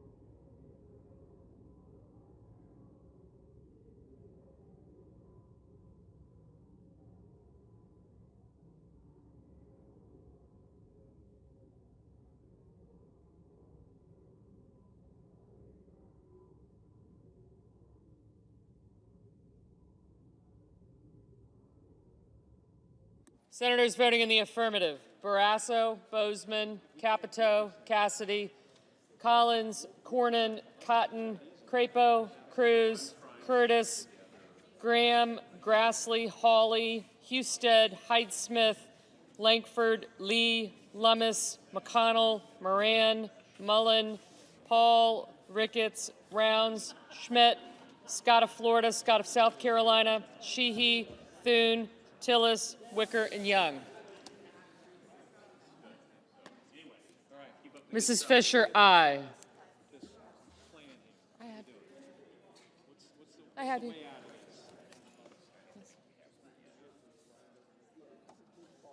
Senators voting in the negative: Baldwin, Bennett, Blumenthal, Blunt Rochester, Cantwell, Duckworth, Durbin, Fetterman, Gallego, Gillibrand, Hassan, Heinrich, Hickenlooper, Hirono, Kane, Kim, King, Lujan, Merkley, Murkowski, Murray, Padilla, Peters, Reed, Rosen, Schiff, Slotkin, Warner, Warnock, Welch, Whitehouse, and Wyden.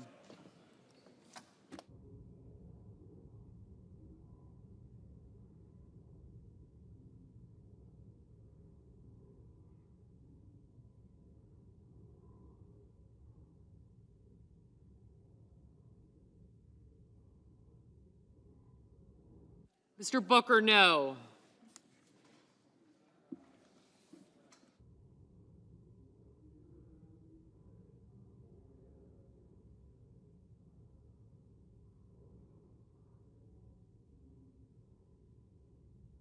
Ms. Smith? No.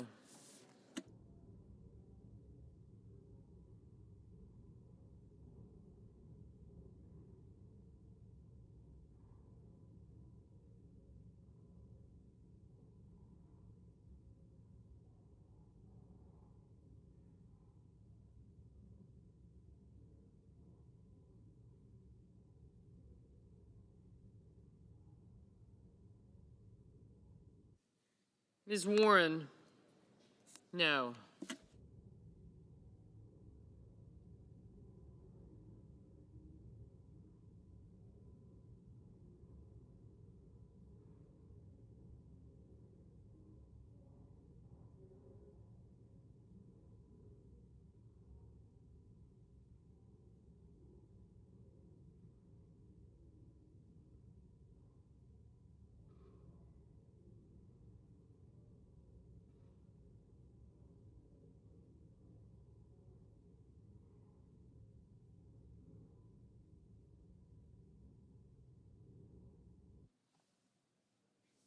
Mr. Marshall? Aye.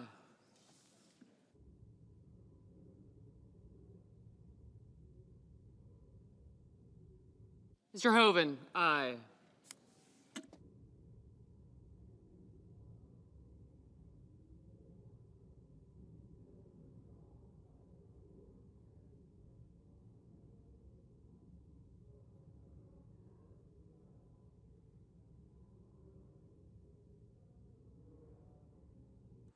Mr. Sullivan? Aye.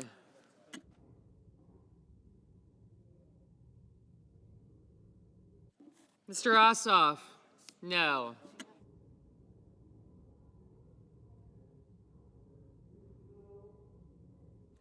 Mr. Banks? Aye. Mr. Schatz? No. Ms. Also Brooks? No.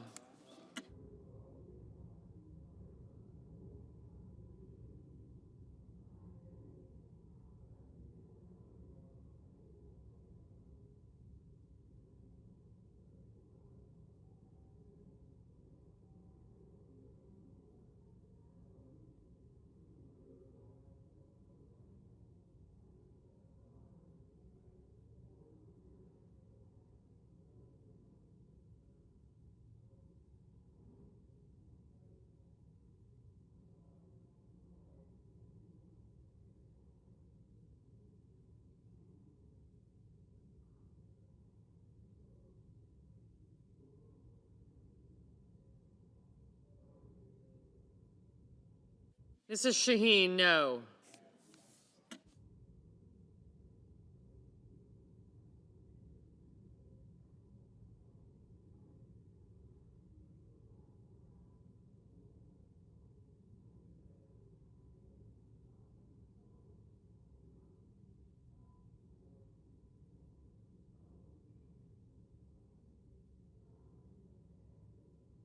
Mr. Kelly? No.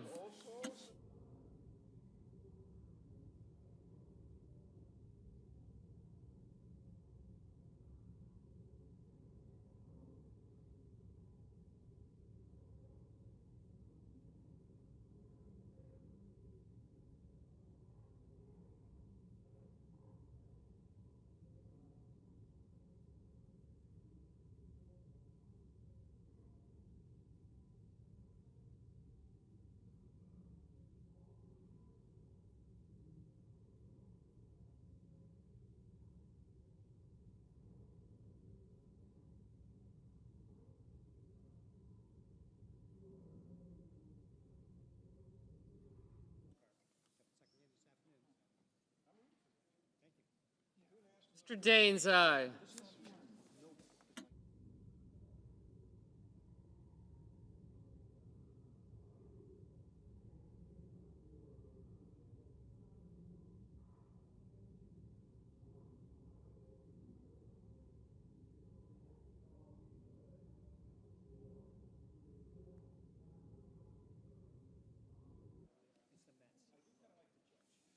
Mr. Markey? No. Holland? No.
Ms. Cortez Masto, no.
Ms. Ernst, aye.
Mr. Budd, aye.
Mr. McCormick, aye.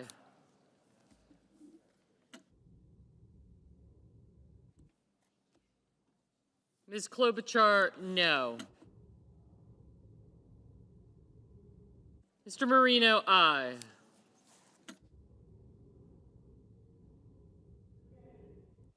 Mr. Kennedy, aye.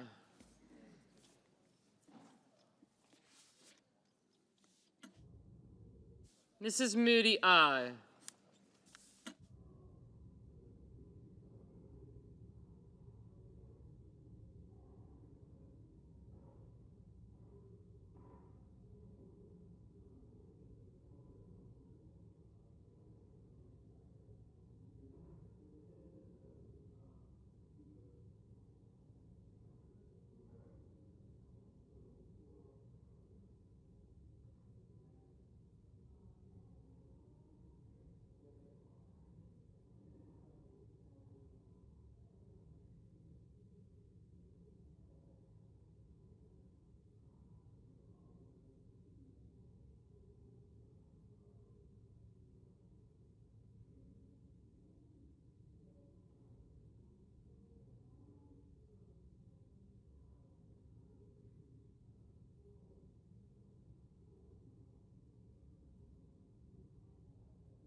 Mrs. Britt, aye. Mrs. Blackburn, aye.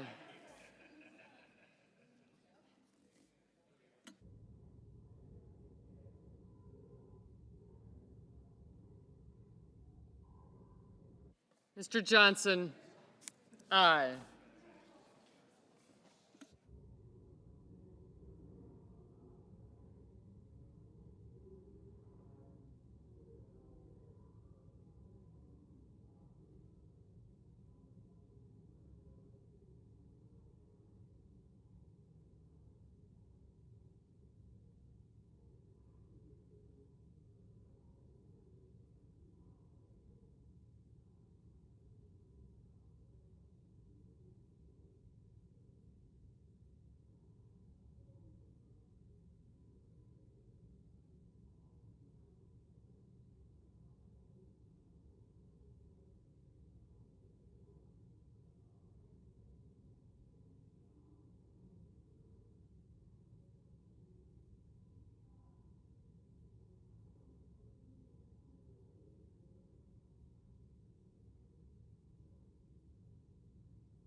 Mr. Kramer, aye.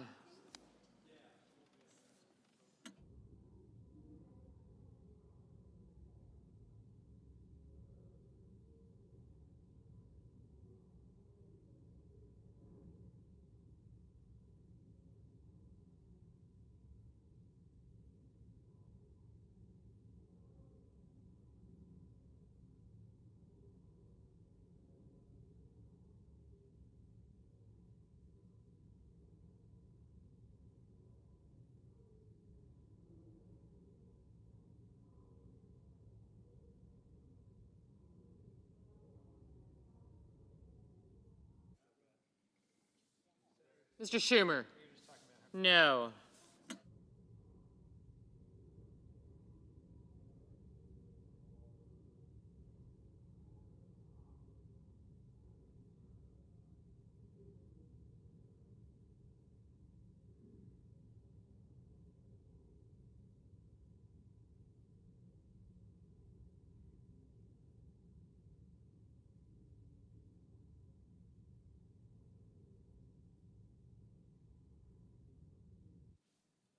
Mr. Murphy, no.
Mr. Haggerty, aye.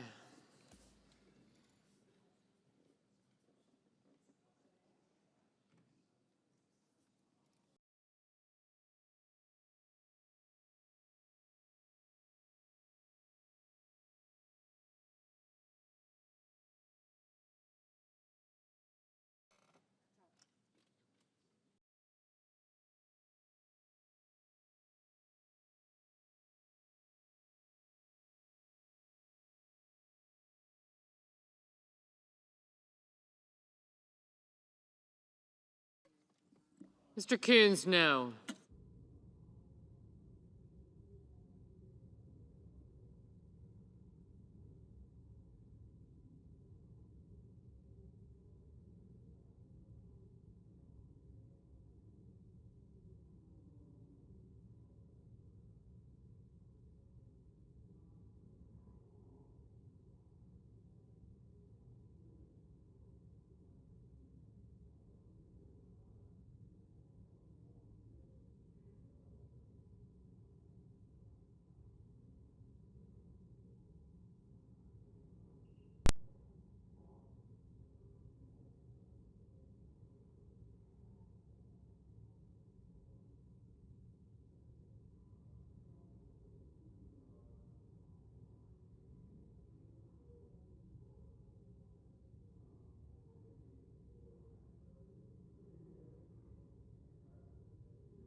Mr. Justice, aye.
Mr. Tuberville, aye.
Mr. Risch, aye.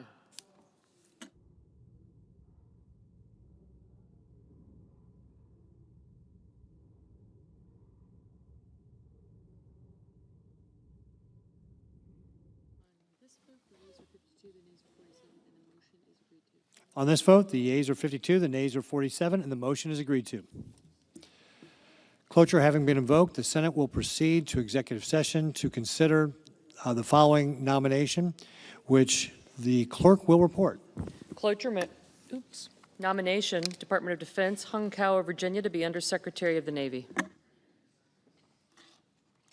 Okay. Now we got a 2-hour clock.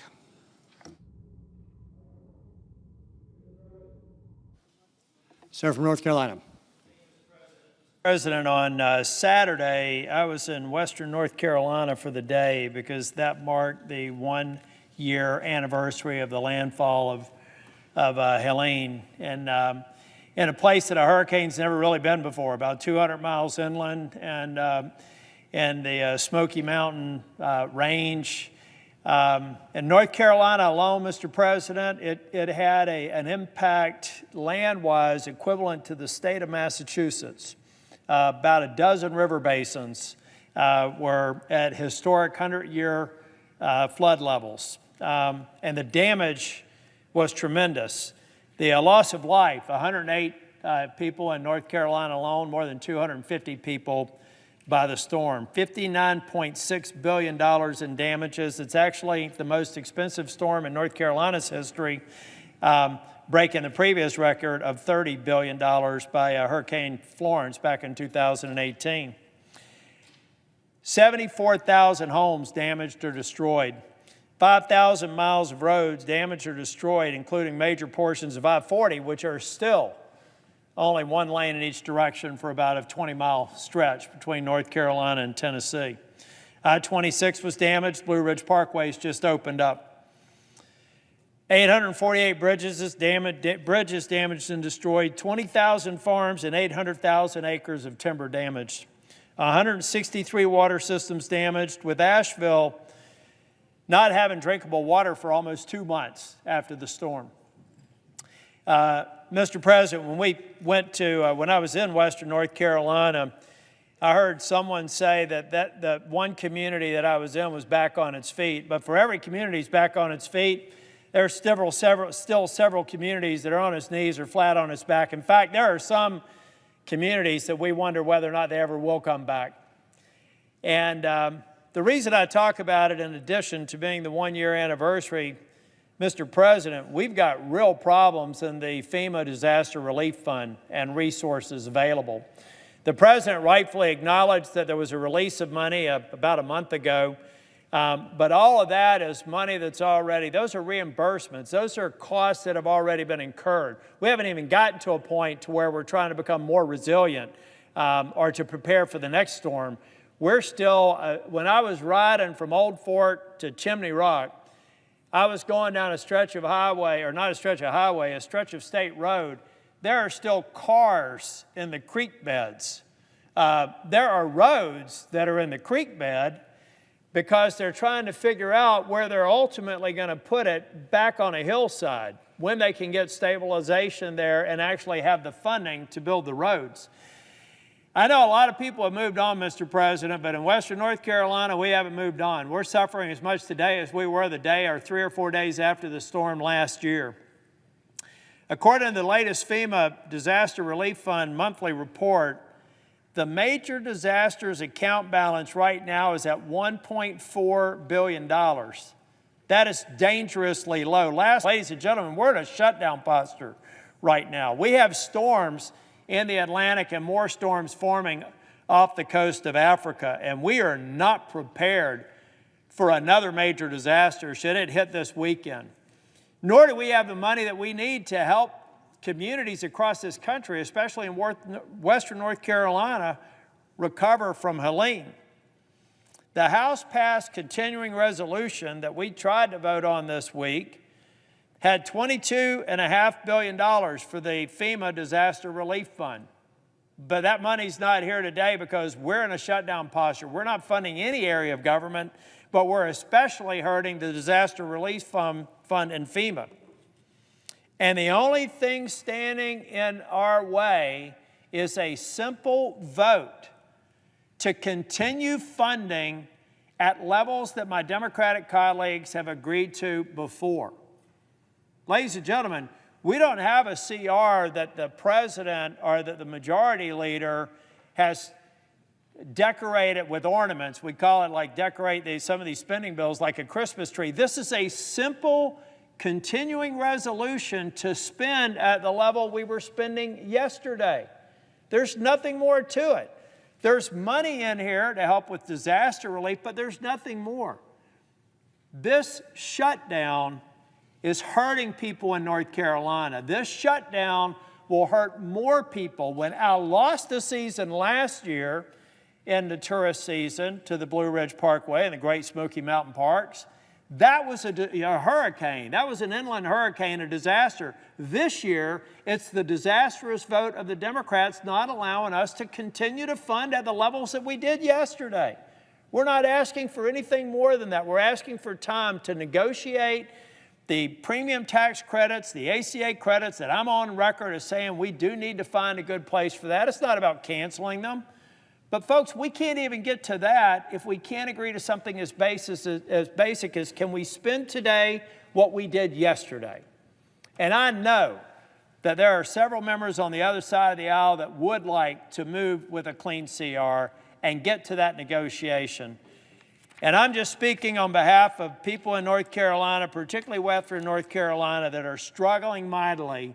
I hope that we can get back to funding the government, that we can plus up the disaster relief fund, and that I won't have to come to the floor next week to see who's going to be against this unanimous consent for doing just that. Let's do our job. Let's get back in business. Let's get the government funded, and let's help the people in North Carolina and dozens of disaster-declared places all across this country. Thank you, Mr. President. President. Senator from Massachusetts. Mr. President, in July, when Republicans voted on the first spending bill for 2026, with cuts that would knock 15 million people off health care, I stood right here and I asked my Republican colleagues in the Senate to grow a spine and stand up for Americans. We are here today because the Republicans refused. Instead, Republicans bowed down to Trump, and now people all across this country will suffer. Let's be clear. Republicans shut down the government because they rather make health care more expensive than keep the government running. That is literally where we are right now. Republicans control the House, Republicans control the Senate, Republicans control the White House. They are in power. It is their job to keep the government running for the American people, and they have failed. Donald Trump and the Republicans own this shutdown. And don't take it from me. Listen to Donald J. Trump. In 2013, Trump himself said about a potential government shutdown, quote, "If there is a shutdown, I think it would be a tremendously negative mark on the President of the United States. He's the one that has to get people together." That's Donald J. Trump. Now, at the same time, Trump said, quote, "The president has to lead. You have to get people in a room, and you have to just make deals for the good of the country."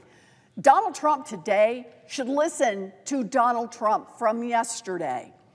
Instead, Trump, Mr. Art of the Deal, hasn't been able to cut a deal for the most basic government functions. Wow. As Trump said, that is a tremendously negative mark on the President of the United States. Let me say it again. Democrats are fighting to roll back the Republican cuts that will take away health care from millions of people and raise health insurance premiums for millions more. That's it. That's what we're asking for.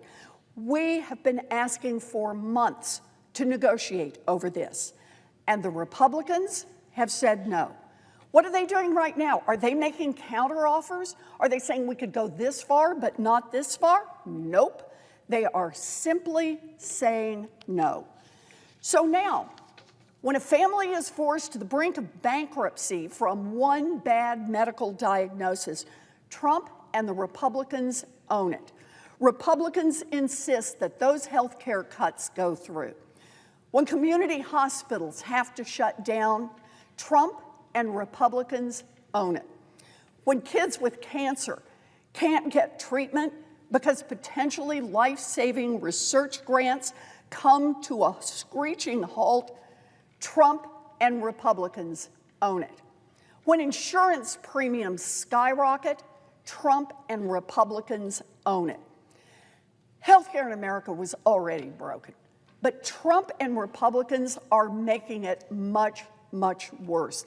They ripped away money that covers mamas giving birth and neighbors who need wheelchairs and home health aides, and they handed it over to giant corporations and billionaire CEOs. Democrats believe that no one should go bankrupt because they got sick and needed to see a doctor. So Democrats are here to say, we are willing to fight for families who need health care. If Congress is going to pass a budget for the United States government, then Democrats want saving health care for millions of Americans just to be part of that deal. Democrats have made that clear, and Republicans have refused even to talk about it. Trump is already doing his best to shut down government, or at least to shut down the parts of government that he doesn't like. Since day one, Trump has been trying to illegally wipe away millions of dollars for programs that Congress already agreed to fund. Trump and his buddy Elon Musk have fired tens of thousands of federal workers. Trump is declaring American cities as war zones and sending troops to invade communities. Trump is playing king time and time again, and Republicans in Congress are bowing down and letting him do it. While all of that is going on, Republicans in Congress want Democrats just to sign a blank check and hand it over to Trump and let him continue to shut down whatever he doesn't like and to destroy our democracy. They want us to agree to a budget knowing full well that Trump will then turn around tomorrow and delete this part or that part or whatever he doesn't like, just like he has already done. Why would we play along with that farce? Why would we throw our support behind a deal that anytime, any day, Trump could just decide he doesn't feel like honoring it? And why would we do that without getting anything in return to help American families who are struggling with high costs, particularly the health care costs that Republicans are driving up? To do that would be a betrayal of the American people. Senate Democrats are holding the line for families.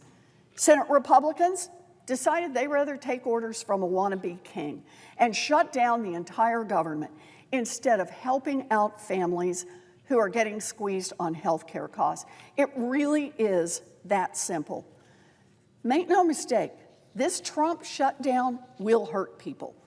Because of Republicans, children across this country could lose access to child care through Head Start. Because of Republicans, the National Institutes of Health Clinical Center will now stop enrolling patients in clinical trials that could be their only shot at treatment. Because of Republicans, air traffic controller hiring will stop at a time when we're already dealing with a dangerous shortage. Because of Republicans, park rangers and thousands of other civil servants won't get paid. Because of Republicans, Donald Trump's corruption and chaos will continue. So what's next? Well, Democrats want to keep the government open, and we want rollbacks of the Republican cuts that will cost 15 million Americans their health care coverage and drive up insurance costs for everyone else. Look, this isn't partisan. This is a righteous fight on behalf of everyone who needs health care, everyone who might need to go to the hospital, everyone who counts on a community clinic or a home health aide, whether they are a Democrat, a Republican, an independent, or a none of the above. We are in this fight for Americans and for American health care. And it is only the Senate Republicans, led by Donald Trump, who stand in the way. Thank you, Mr. President. I yield the floor.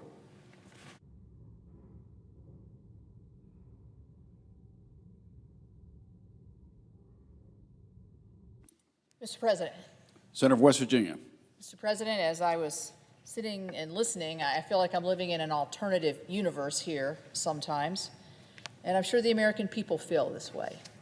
Are people being hurt today? You're daggone right they are.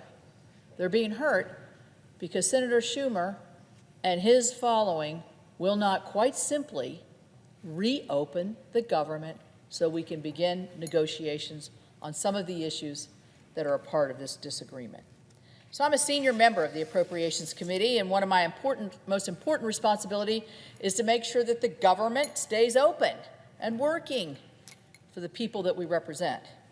That's why I'm so deeply disappointed to be standing here today in the midst of a totally avoidable government shutdown, all because the Senate Democrats refused to join us as Republicans in supporting a common sense, short-term, nonpartisan continuing resolution.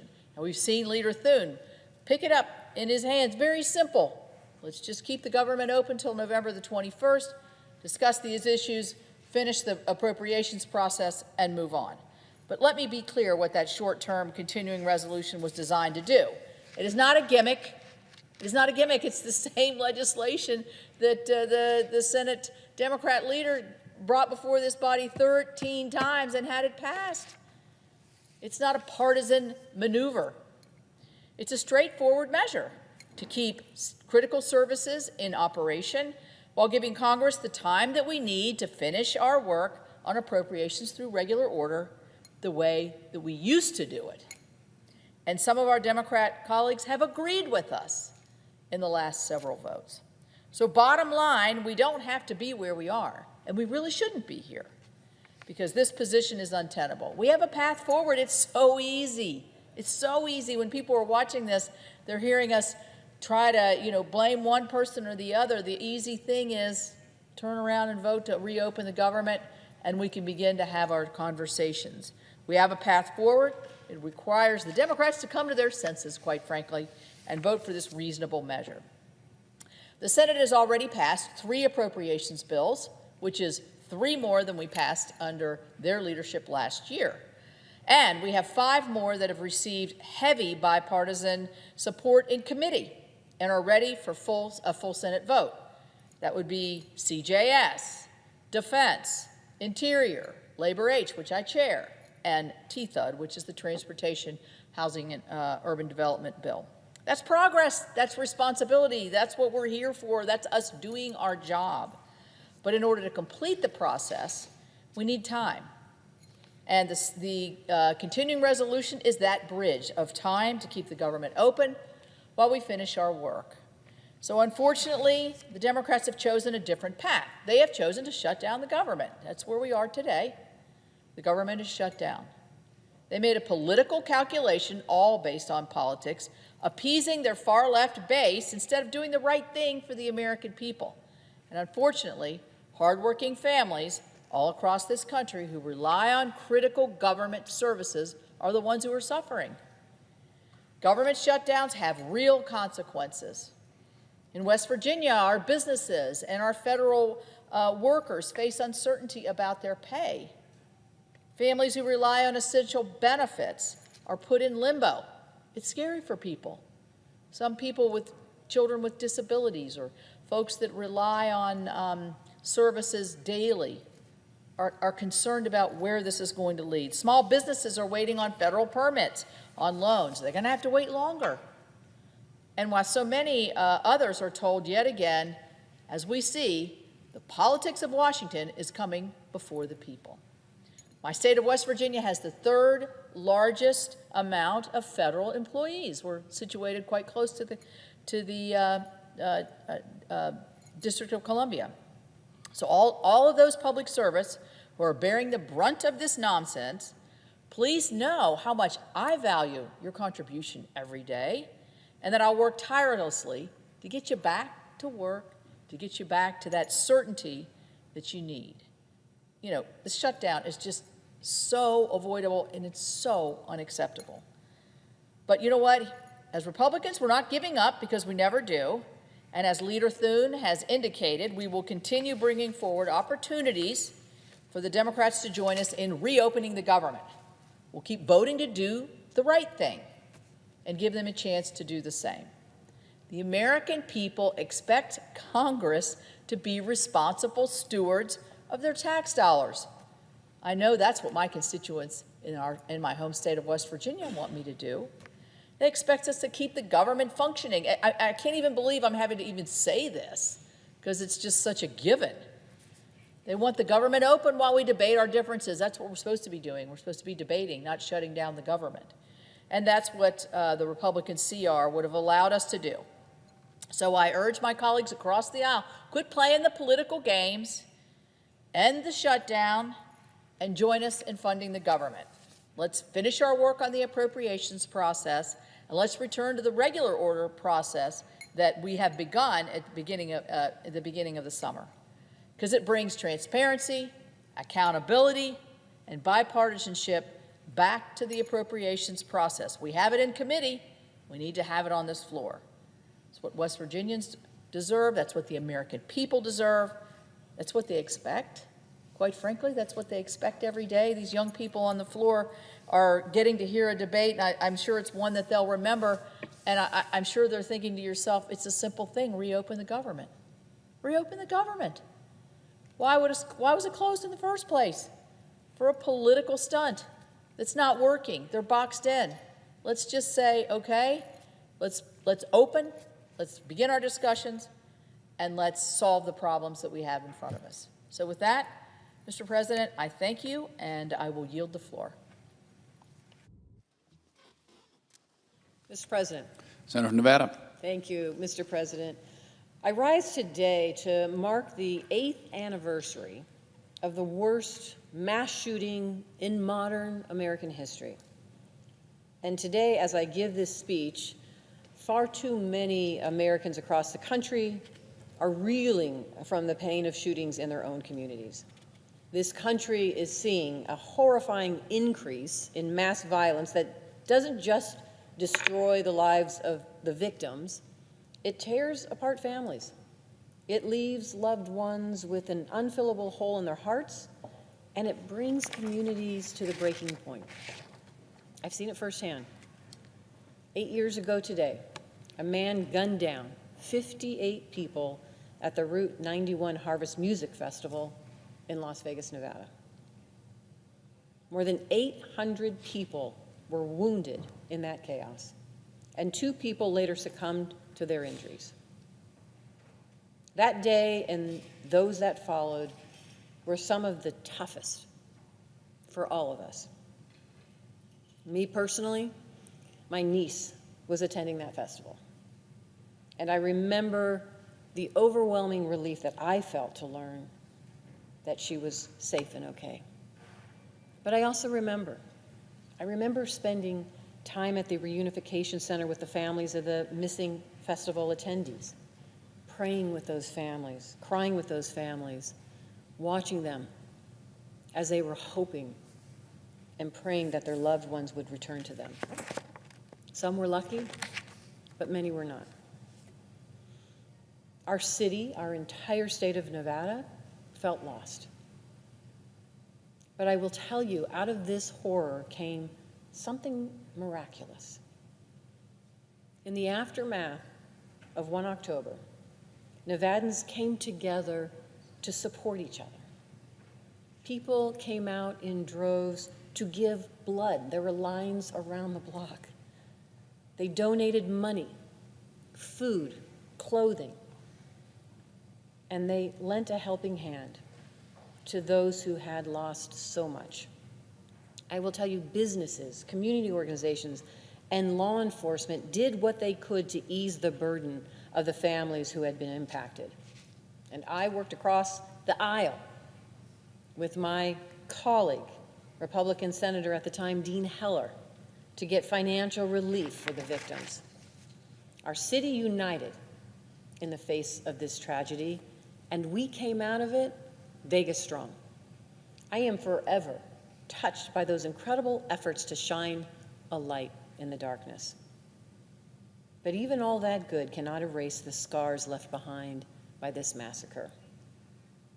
Its victims were innocent people who went to a music festival to enjoy themselves. It didn't matter what they did for work or what they believed or who they loved. They were actually gunned down indiscriminately. In the 8 years since that tragedy that shook my state to its core, we've sadly seen more violence erupting across the country. We've seen it in places of worship, in schools, and in grocery stores. As Americans, as members of Congress, we have to continue speaking out against it. Violence is never the answer. We cannot survive in a country where this is the norm. We have to do better in our rhetoric and our actions.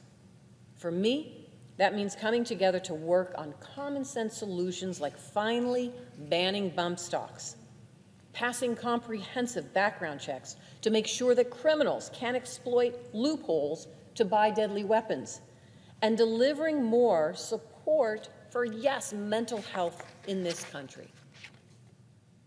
And it also means always remembering the victims of the Route 91 Harvest Festival massacre, grieving the lives they never got to live, and the families they never got to come home to or create, serves as a stark reminder of the horrors violence like this can cause. We owe it to them and to their loved ones to keep working together to end it. In the aftermath of this tragedy, Las Vegas has rebuilt. We have risen from the ashes stronger than ever. We will never forget the trauma inflicted on us that day. That pain must fuel us to work together toward a better future for our children